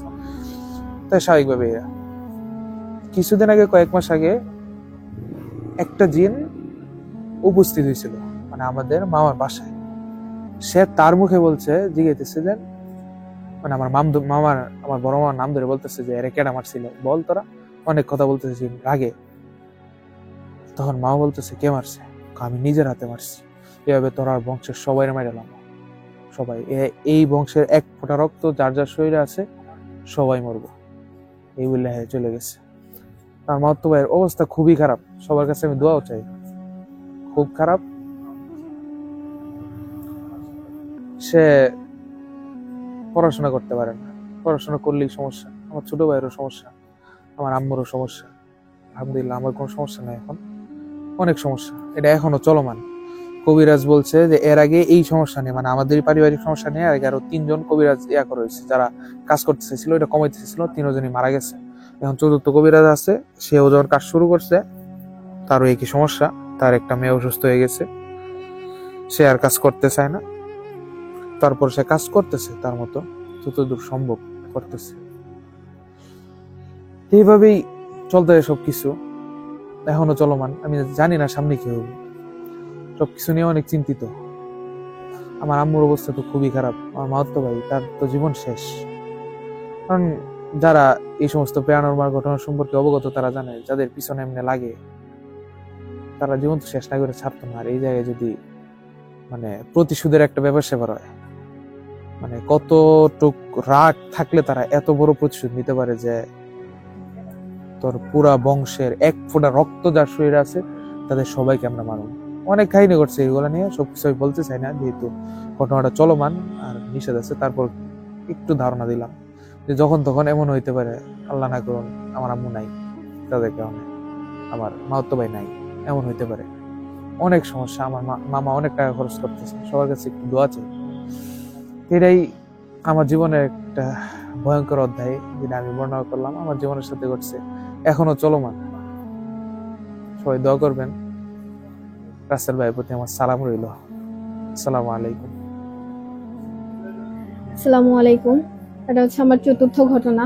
ঘটনাটা আর মানে ঘটনাটা আমার ভাইয়ের সাথেই হয়েছে। ভাইয়ের সাথে বলতে আমার সাথেও কিছুটা হয়েছে, কিন্তু আমার ভাইয়ের সাথেই মেইনলি হয়েছে। তো ঘটনাটা এরকম হচ্ছে যে আমার ভাই সে এইবার ইন্টার সেকেন্ড ইয়ারে পড়ে। এসএসসি পরীক্ষা দেওয়ার পরে হচ্ছে সে আমাদের একটু একটু অবাধ্য হওয়া শুরু করে। যেমন আগে আম্মু বা আমার কথা ছাড়া তেমন খুব একটা কিছু করতো না, কিন্তু তারপর থেকে সে একটু কেমন বাউন্ডালে টাইপের হয় যে কথা ছাড়াই বের হয়ে যেতে চায় ঘর থেকে, বেশি একটা ঘরে থাকতে চায় না। তো আর কিছু বললে অনেক বেশি রাফ বিহেভ করতে শুরু করে, যেটা আমাদের কাছে একটু আনইউজুয়াল লাগে। কারণ একটা শান্তশিষ্ট মানুষ হঠাৎ করে যদি এরকম চেঞ্জ হয়ে যায়, তখন আসলে অনেক কিছুই ভাবা মানে মাথার মধ্যে অনেক কিছুই চিন্তা আসে। যে আম্মু তখন ভাবতেছে যে ছেলে হঠাৎ করে কি বড় হয়ে গেল। আম্মু আমার সাথে অভিযোগ করা শুরু করলো যে দেখ অভি আমার সাথে এরকম করতেছে, আমার ভাইয়ের নাম অভি, তো যে এগুলা কি দেখতো এরকম কোনো কিছু, বা আম্মু ভাবতেছে যে ছেলে কি খারাপ কোনো মানে সঙ্গে পড়লো কিনা। তো আমি তো বলতেছি যে না, ও তো ওইরকম কারোর সাথে মেশে না তেমন, আর যাদের সাথে মেশে ওর মানে ফেসবুক টেসবুক সবকিছুই আমার ফোনে করা। তো আমিও মাঝে মাঝে চেক করি যে ওইরকম কোনো কিছু আসলে পাওয়া যায় না। কিন্তু ও হঠাৎ করে রাফ বিহেভটা আমার সাথে আম্মুর সাথে মানে পরে আস্তে আস্তে মানে ফ্যামিলির সবার সাথেই শুরু করে, আন্টির সাথে নানুর সাথে এরকম কিছু মানে ছোট ছোট কথায় সে রাগারাগি শুরু করতো। কিন্তু এগুলা তেমন একটা তখন কম কম ছিল, যদিও নোটিস করতাম কিন্তু কম কম ছিল।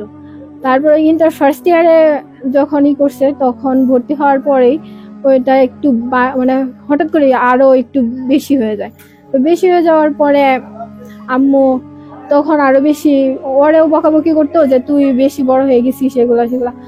তখন হঠাৎ করে একবার এই যে রোজার সময়, তখন খুব বেশি দিন না, তো রোজা তো গেছে গত রোজায় আর কি, তখন রোজার মাঝামাঝিতে আমার সাথে আমার ভাইয়ের একটু তর্কাতর্কি হওয়ার পরে ও হঠাৎ করে তখন বলে কি যে সে আর বাসায় থাকবে না, সে বাসা থেকে একদম তার ব্যাগ নিয়ে বের হয়ে যায়।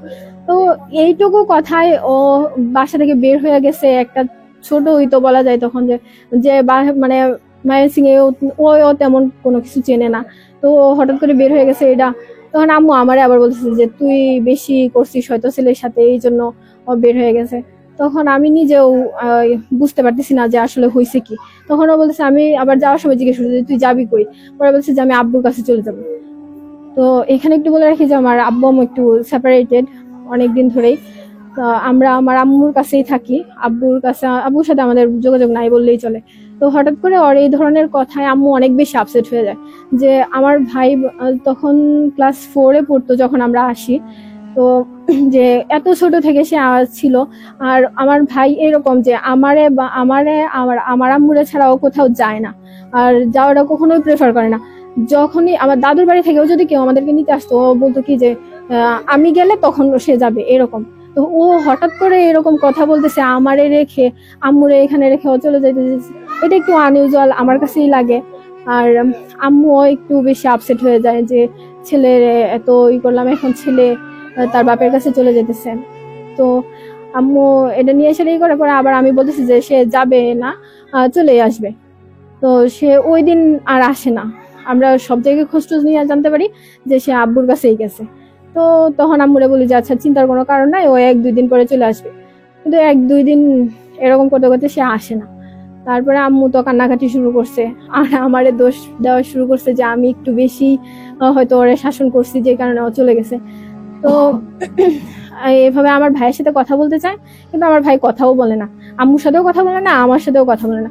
তখন তো মানে একটা মানুষ এতদিন থাকার পরে আর নিজের ভাই তো অনেক বেশি খারাপ লাগা শুরু হয়। তো আমি আবার যাই ওইখানে, যাই সেটা ওর সাথে কথা বলতে চাই না, ও আমার আমার কাছেও আসে না, না আমার থেকে দূরে দূরে থাকে। আমার আমি কথা বলতে চাইলে ও কথা বলতে চায় না, একদম সারাক্ষণ আব্বুর সাথে লেগে লেগে থাকে।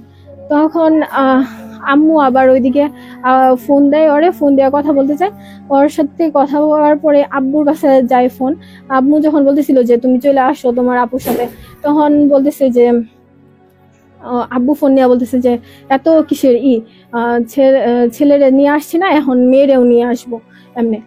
তো এটা বলার পরে আম্মুর মাথায় আসলে তখন ঢোকে যে হয়তো এখানে মানে এরকম কিছু করা হয়েছে যেটার জন্য আব্বুর কাছে চলে গেছে, মানে জাদু টাইপের কিছু করছে হয়তো।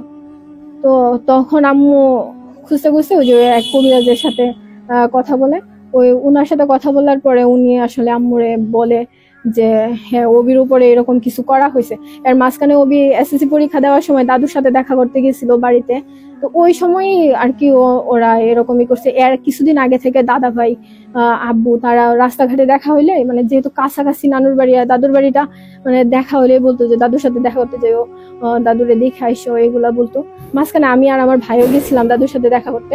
তার কিছুদিন পরে আমার ভাই গেছে তার পরীক্ষার আগে দাদুর সাথে দেখা করতে, দাদুর মানে যে দোয়া নেওয়ার জন্য আর কি গেছে, যে পরীক্ষা দিবে এটা জানাইতে। পরে এরপর থেকে আর কি ওর মধ্যে পরিবর্তনগুলো আসছে। তখন আমরা আসলে ঘটনাগুলো মিলাইতে চেষ্টা করি যে ওর শুরু হয়েছে কখন থেকে বা কি করছে।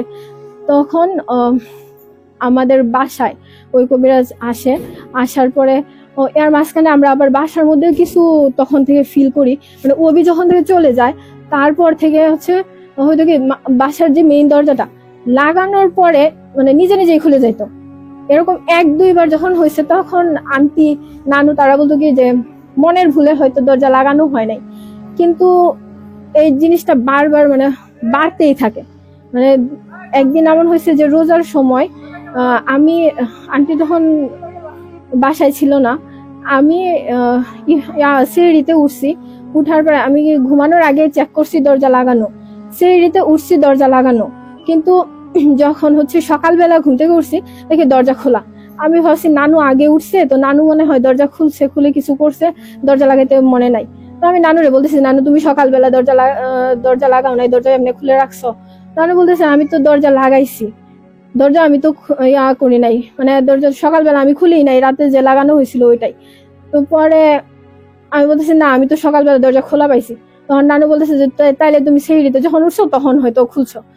না আমি তো সিঁড়িতে খুলি নাই, আমি তো মানে এরকম করে বুঝাইতেছি। আন্টি পরে বলতেছে যে হয়তো তখন লাগানো হয় নাই, সারা রাত এমনিই খোলা ছিল। আচ্ছা এইটার পরে মানে আন্টি কোনো মতেই বিশ্বাস করতেছে না, আম্মু নানু তারা যদি ওইটা বিশ্বাস করে যে দরজাটা হয়তো আমি লাগাইছি, কিন্তু আন্টি তখনও বিশ্বাস করে নাই যে আমি দরজা লাগাইছি। পরে ওই দিন আমরা সবাই আর কি যার যার কাজে হচ্ছে বাইরে এসে পড়ছি, আন্টি আর আমার হচ্ছে খালাতো বোন তারা দুইজন বাসায় ছিল। তো ওই সময় আন্টি নিজে দরজা লাগাইছে, লাগাই সেটা বারান্দায় গেছে, বারান্দায় যাওয়ার পর কট করে শব্দ হয়েছে, মানে দরজার ছিটকিনি খোলার। আন্টি আসছে, আসার পরে দেখে দরজা খোলা।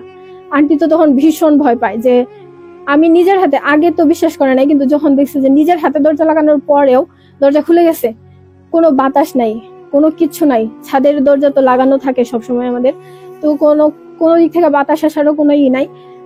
তারপরেও সে হচ্ছে দরজাটা খুলে গেছে। তখন আন্টি অনেক ভয় পায়, ভয় পাওয়ার পরে তখন হচ্ছে ওই কবিরাজকে করে বলে যে বাড়িতে বাসায় আসার জন্য, এরকম বাসার মধ্যে মানে আনইউজুয়াল কিছু হইতেছে। তখন হচ্ছে উনি আসে, আসার পরে উনি আমাদেরকে বলে এগুলা যে বাসার মধ্যেও এরকম কিছু একজন আছে যারে পাঠানো হয়েছে, মানে বাসার মধ্যে এরকম অশান্তি করার জন্যই, যে আমার ভাই যে কথাবার্তা শুনতো না এগুলোর জন্য মানে যে দায়ী ওইরকম একজন আছে। তো পরে বলে যে আমরা কি আর কোনো কিছু ফিল করি কিনা। তো ওই দিন রাতে যেদিন এটা আসছে বলছে যে ওই দিন আমরা কোনো কিছু এরপরে ফিল করি কিনা ওনাকে জানানোর জন্য। তো আমরা ওই দিন রাতে আমি ঘুমায় আছি বলতে তখনও আমি মানে পুরোপুরি ঘুমে না, আবার সজাগও না এরকম। তখন আমি ফিল করতেছি যে আমার বেডে মানে কিছু একটা বসছে, মানে বসলে হয় কি যে বেডটা একটু নিচু হয়ে যায় আর একটু মানে বোঝা যায় যে আশেপাশে কেউ আছে এরকম। তো হঠাৎ করে আমার বেডটা একটু নিচু হয়েছে, পরে নিচু হওয়ার পরে আমি ভাবতেছি যে নানু উঠলো কিনা।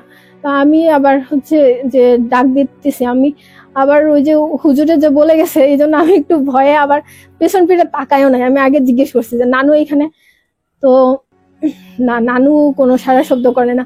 তারপরে আমি আবার কিছুক্ষণ পরে নানুর বলতেছি যে নানু তুমি কি উঠছো, তখন নানু মানে তখনও কোনো শব্দ নাই।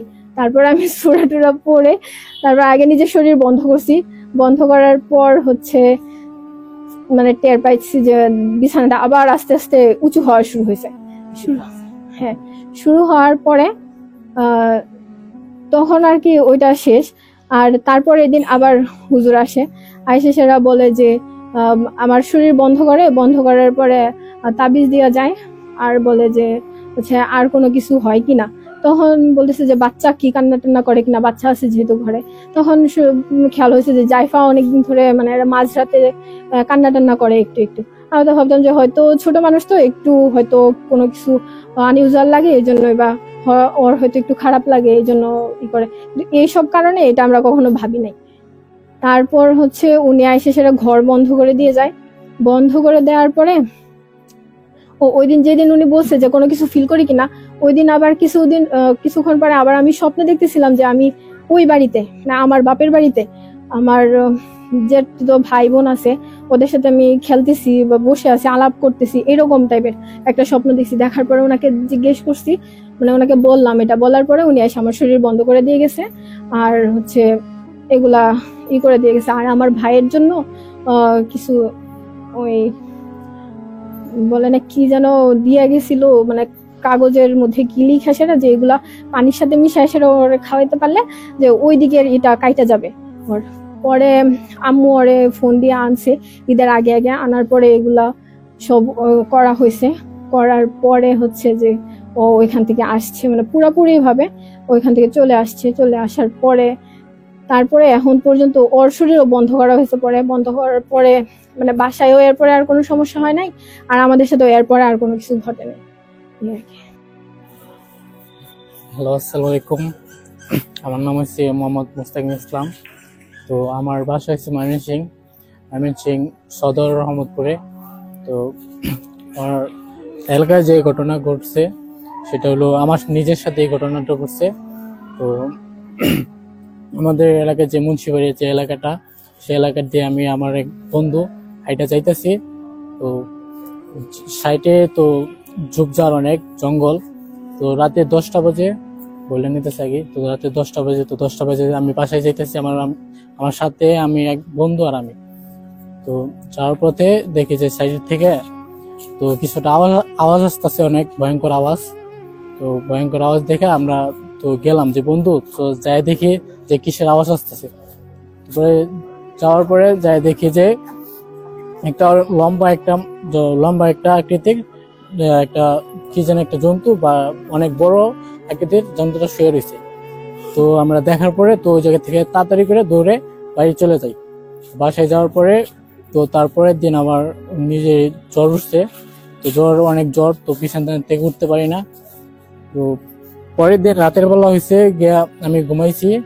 ঘুমানোর পরে রাতের বাজে 1টা।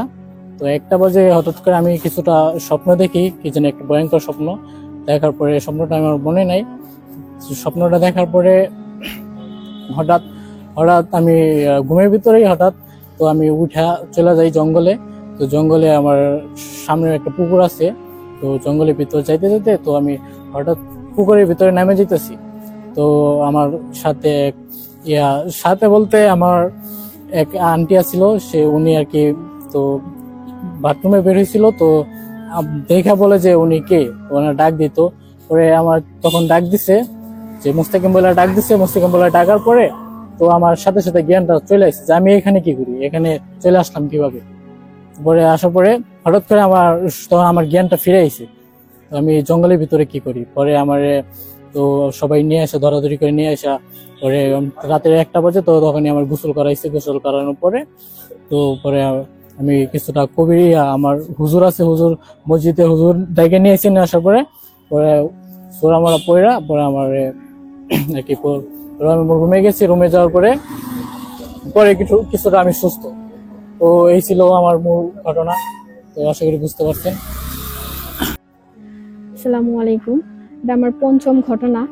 এটা হচ্ছে আমার নানুর বাড়ির এক নানা ভাইয়ের ঘটনা। ওনার সাথে ঘটে নাই, কিন্তু মানে ওনাকে কেন্দ্র করে কিছু স্টোরি আর কি। তো ওনার প্রথম আমি যেটা শুনি ওটা ওই নানা ভাইয়ের কাছ থেকেই শোনা ঘটনা। যে নানা ভাই যখন এখানে আসে, মানে নানা ভাইয়ের একটা দোকান ছিল আমাদের নানুর বাড়ির একদম পিছনেই।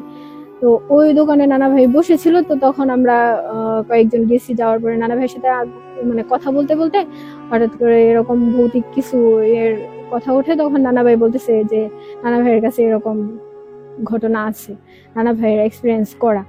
তো তখন আমরা সবাই জানতে চাই যে বলো কি হয়েছে।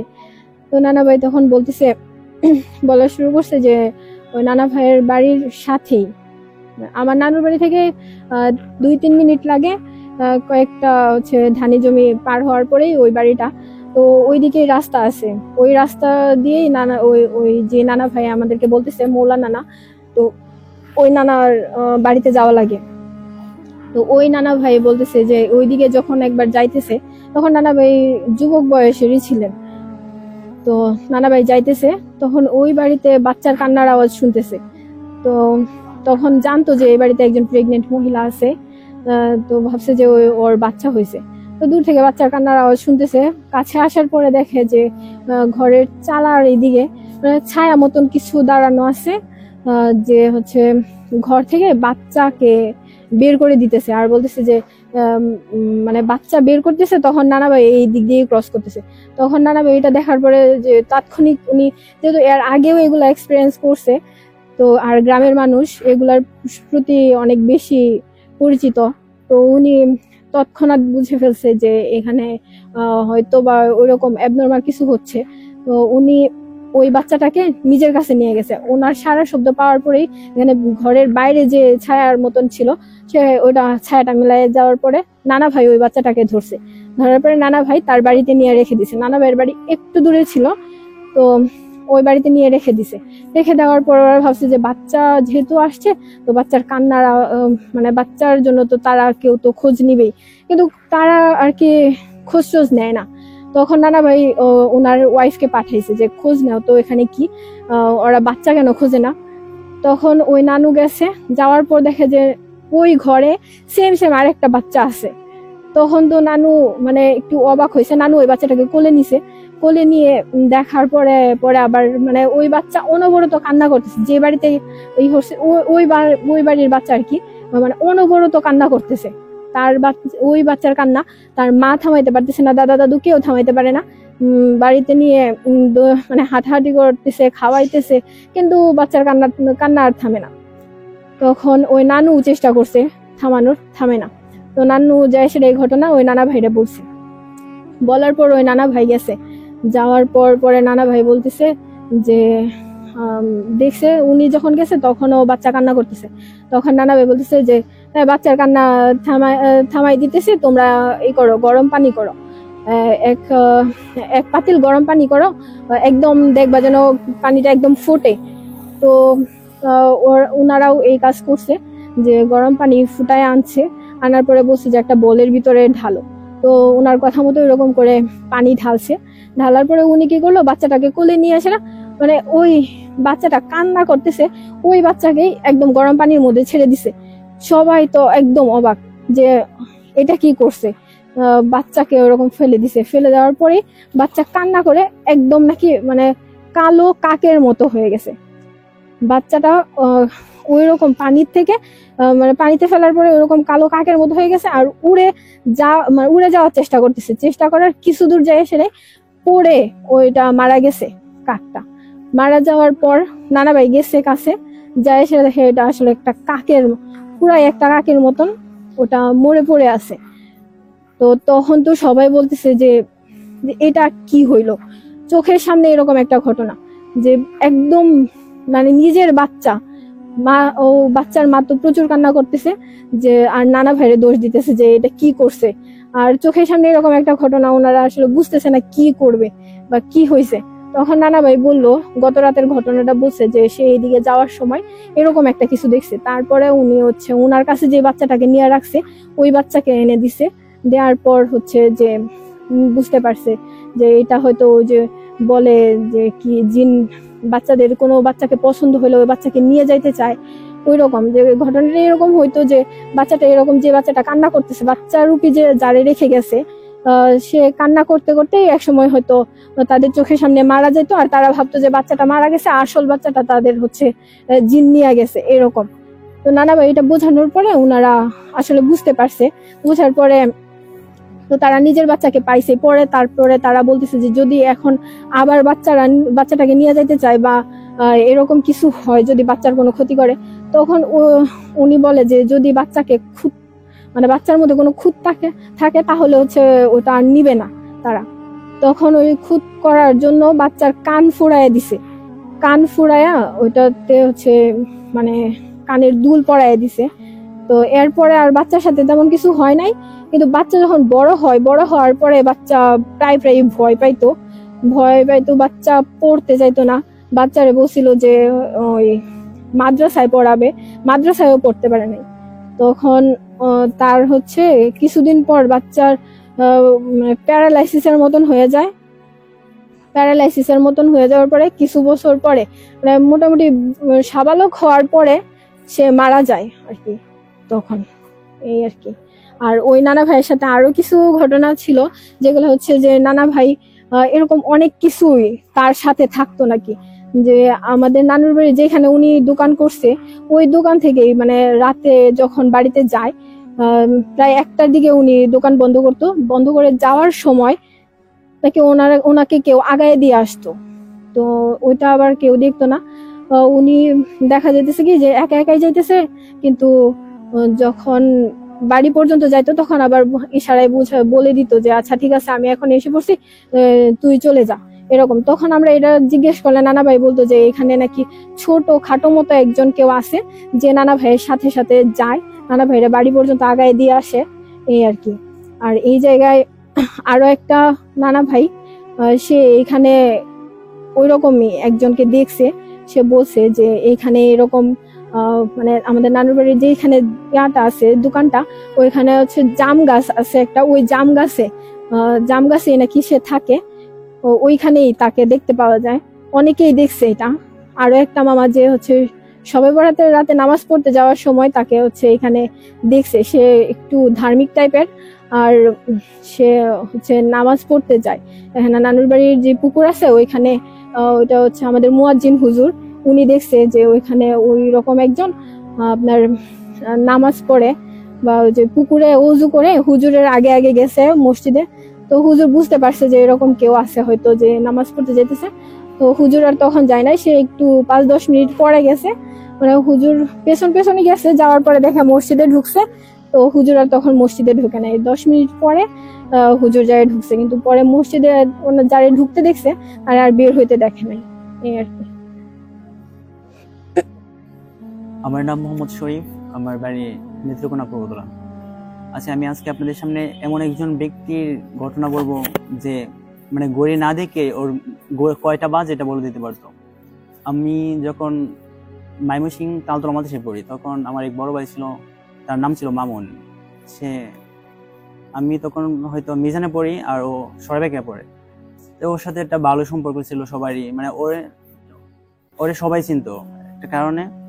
ওরে আমরা অনেক সময় রাস্তা দেখা হলে জিজ্ঞেস করতাম যে ভাই এখন কয়টা বাজে। ওর হাতে কোনো ঘড়ি ছিল না দেখে বলে দিত যে হয়তো 5টা 20 বাজে। পরে আমরা ঘড়ি দেখতাম সেম 5টা 20 বাজে। আপনাদের সামনে ওর একটা ঘটনা বলতেছি আমি আপনাদের সামনে। ও যখন মিজানে পড়ে, মাদ্রাসায় আলতলা মাদ্রাসায় যখন মিজানে পড়ে, তখন ওরে জিনে আর কি অনেক সমস্যা করতো।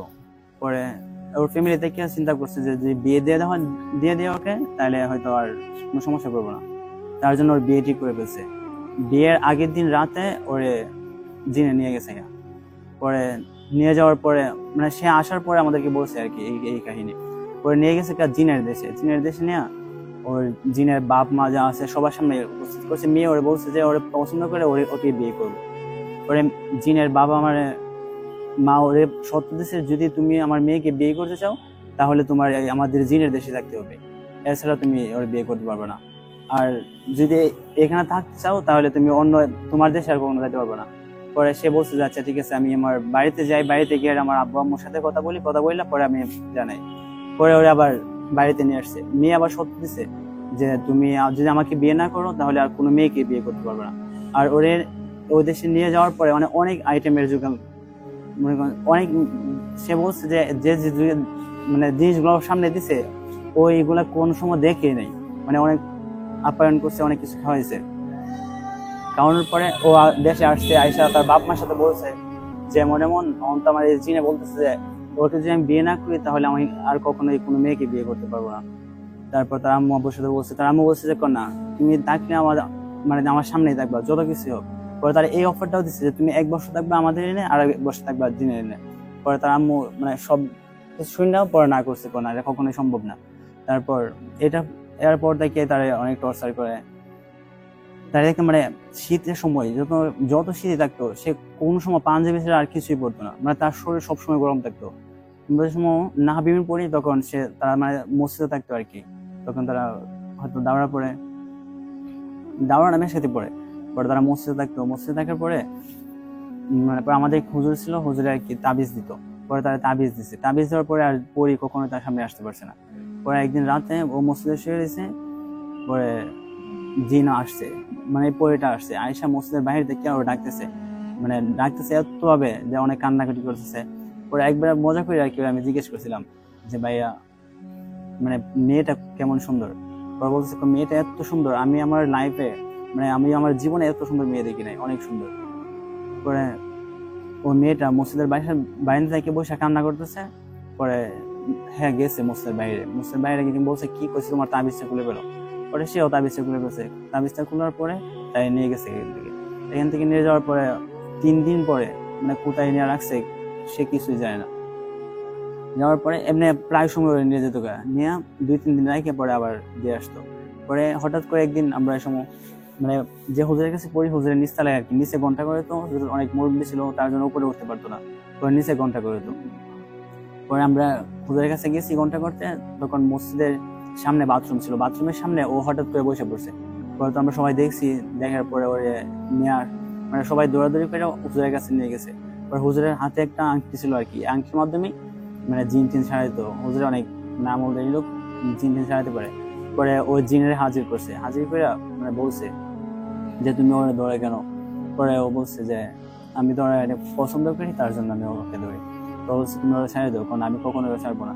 পরে যে জিনের বাদশা আছে, ওদের একটা সমাজের মতো আছে আর কি, ওরা অনেক প্রায় 6-7 হাজার জিনের একজন বাদশা আছে। পরে জিনের বাদশারে হাজির করছে, হাজির করে বলছে যে ও তো এই ছেলেটাকে টর্চার করতেছে অনেক, তাই ওরে বড় ছাড়ে দেওয়ার জন্য। পরে বলছে ছাড়ে দিব। পরে ছাড়ে দিয়েছে।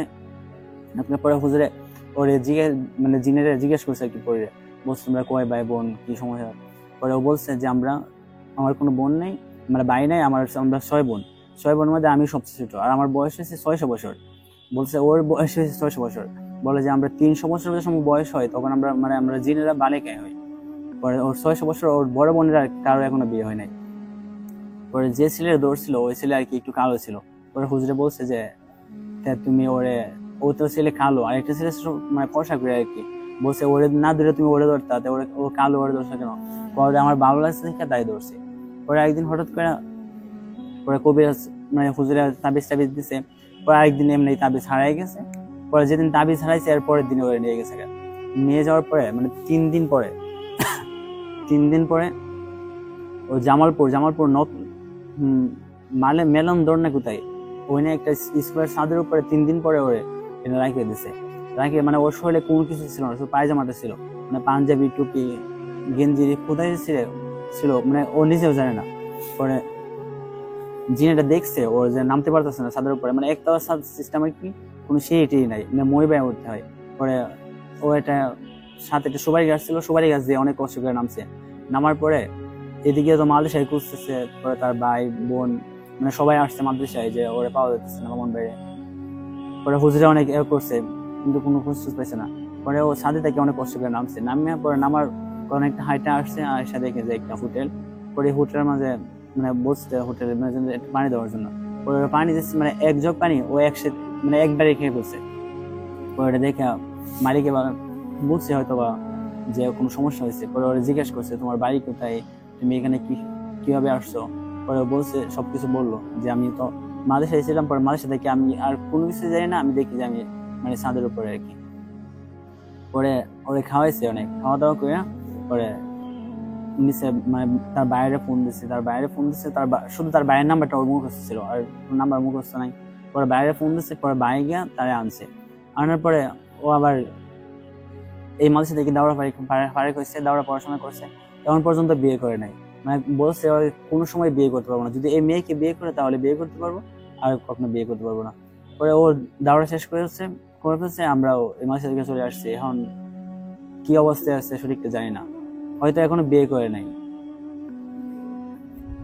আসসালামু আলাইকুম, আমার নাম হচ্ছে মোহাম্মদ মেহেরাব রহমান আলফি। আমি আনন্দমন কলেজের একাদশ শ্রেণীর একজন শিক্ষার্থী। আমার বাসা ময়মনসিংহ শহরের আকুয়াতে। আমি এখন যে ঘটনাটি শেয়ার করব সেটি আমার নানু এবং নানা ভাইয়ের কাছ থেকে শোনা। মূলত সেই ঘটনাটি আমার নানু বাড়িকে কেন্দ্র করে।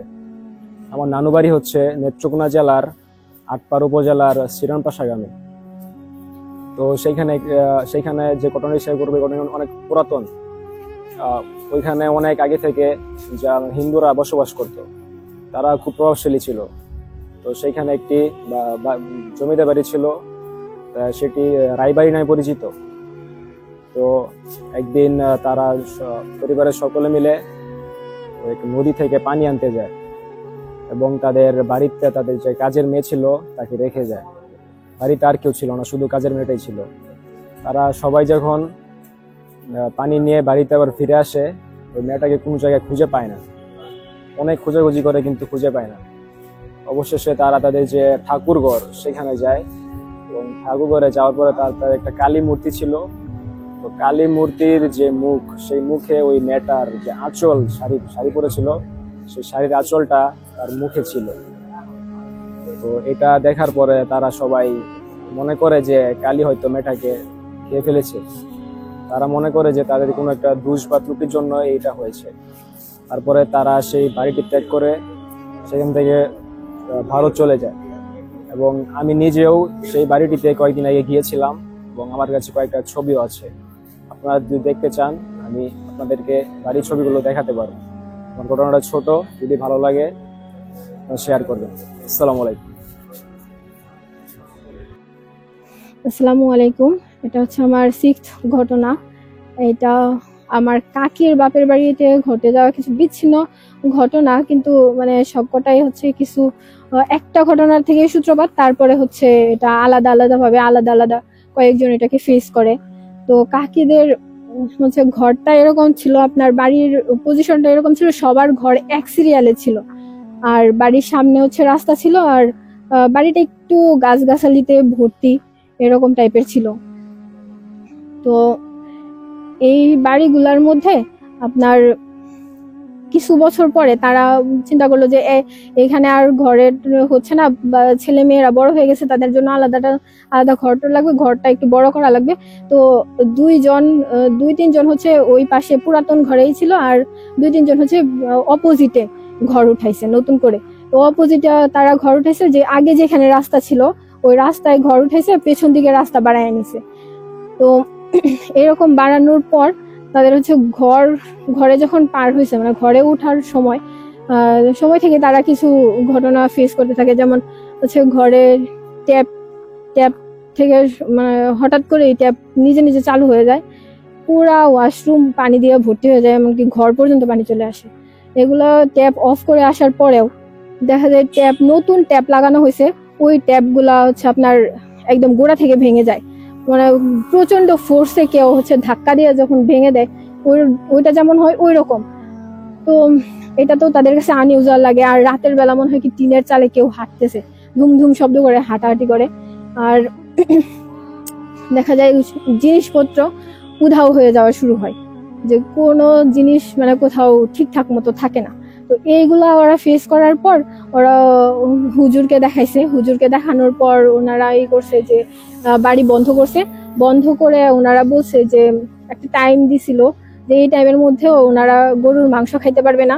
আর প্রত্যেকের ঘরের চারকোনায় তাবিজ দিয়া গেছে, বাড়ির চারকোনায় তাবিজ দিছে যে এগুলা কোনো তাবিজ উঠানো যাবে না, বা এই বাড়িতে কেউ যদি হচ্ছে আরো যেই ঘরে বেশি এই ঘটনাটা হয়েছিল মামির না কাকির মামির ঘরে, তো ওনারা হচ্ছে ওনাদেরকে বলছিল যে আপনাদের ঘরের থেকে কেউ যদি ইয়াতে যায়, মৃত বাড়িতে যায়, তাহলে হচ্ছে তাবিজ গুলা যে ওনাদের শরীরে সবার শরীরে তাবিজ দেওয়া হয়েছিল যে ওই তাবিজ গুলো খুলে রেখে যাওয়ার জন্য। কিন্তু ওই মামির মানে ওই কাকির যে মামি, উনার হচ্ছে উনারই কাছের কে যেন মারা গেছিল, তখন উনি ওই তাবিজ না খুলেই উনি চলে গেছিল, তো তাবিজটা ওনার নষ্ট হয়ে যায়।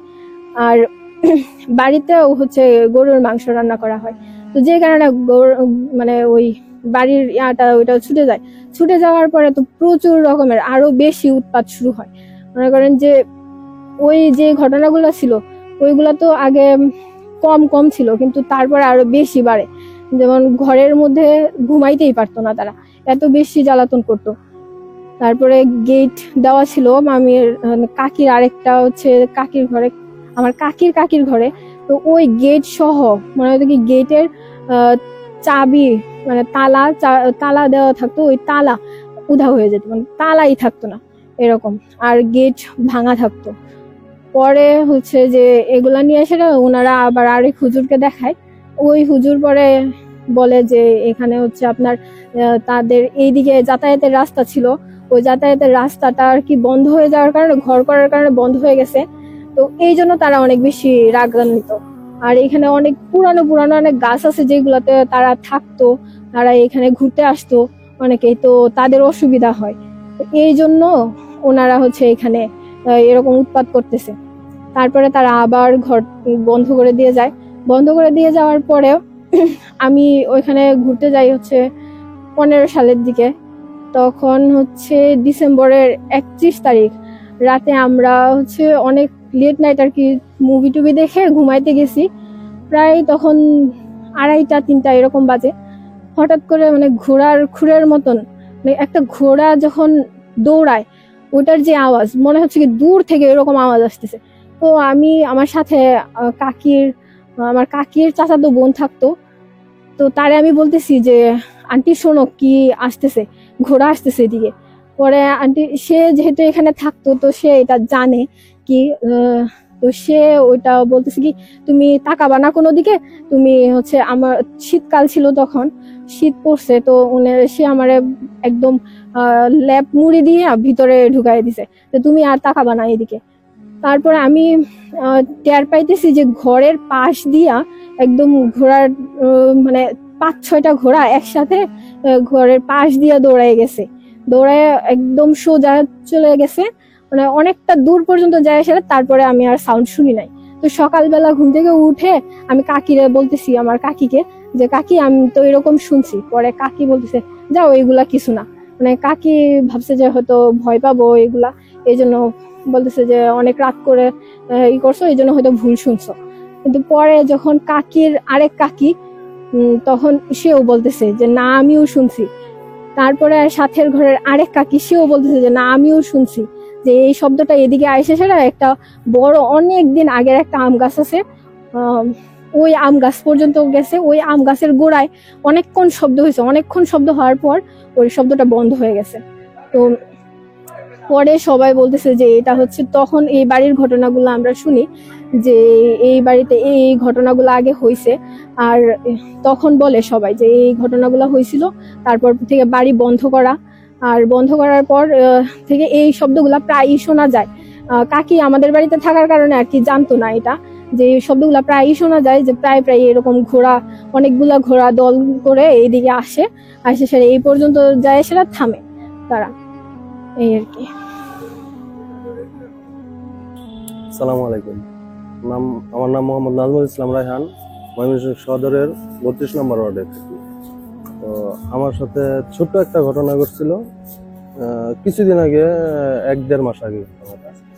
আমি প্রাইভেট ক্লিনিকে কর্মরত আছি। ওইখান থেকে বাসায় যায় রাত্রে 11টা, 11:30 বাজে। যাওয়ার পরে আমার ফ্রেন্ডের সাথে আড্ডা দেওয়ার পরে আমার ফ্রেন্ডের তার বাসায় পৌঁছায় দেওয়ার জন্য, বাসা একটু ভিতরে পৌঁছায় দেওয়ার জন্য বাইক নিয়ে গেছিলাম। তারপর বাসাটা ভিতরে বলতে যে আমাদের ওইখানে জুট মিল আছে চরকালি বাড়িতে, ওই জুট মিলের ওইখানে বাসা। তো ওই বাসায় গিয়া জুট মিলের ওইখানে বাসায় পৌঁছায় দিয়ে আসার সময় একটু জুট মিলের যে মাঠটা আছে ওই মাঠের সাথে একটা পুকুর আছে, বড় শুকনা পুকুর আর কি, পানি নাই। তো ওই পুকুরের সামনে হঠাৎ করে দেখি একটা গরু দাঁড়ায় রয়েছে। গরুর স্বাভাবিক কোনো দড়ি টড়ি নাই, গলায় কোনো কিছু নাই। তো আমি লাইট জ্বালানো, আমার মোটরসাইকেল স্টার্ট অফ করি নাই, লাইটের যে মোটরসাইকেলের ডিমারটা অফ অন করতেছি, বারবার করতেছি। তারপর দেখি গরু যায় না। প্রায় 1-1.5 মিনিট, রাত বাজে তখন 1টা থেকে 1:30টার মতো, 1-1.5 মিনিট ওইখানে থাকি, গরু যায় না, আমিও আর সামনে আগাই না। হঠাৎ করে চিন্তা করলাম যে যাক, এটা আর সামনে না যায়, আমি পিছন দিয়ে ব্যাক করে অন্য একটা রাস্তা আছে ওই রাস্তা দিয়ে চলে যাব। তো যখন গাড়িটা আমি বাইকটা ঘুরাবো ঠিক এর আগেই দেখি সামনে দিয়ে একজন লোক আসতেছে অনেক দূর থেকে। তো রাত্রেবেলা সিগারেট খায় আসলে সিগারেটটা টান দিলে অনেক দূর থেকে বোঝা যায় যে কেউ সিগারেট খায় আসতেছে। তো দেখলাম যে একজন আসতেছে সিগারেট টান দিতে দিতে। ওইটা দেখার সাথে সাথে দেখলাম গরুটা আপনার ওই যে পাশে যে পুকুরটা আছে ওই পুকুরে নেমে গেল, আস্তে আস্তে নেমে বললো। পরে আমি তো রাস্তা ফাঁকা, বাইক নিয়ে একটানে চলে আসছি বাসায়। তো এই ছোট একটা ঘটনা শেয়ার করলাম আপনাদের সাথে। ভালো লাগলে শেয়ার করেন। ধন্যবাদ। আসসালামু আলাইকুম।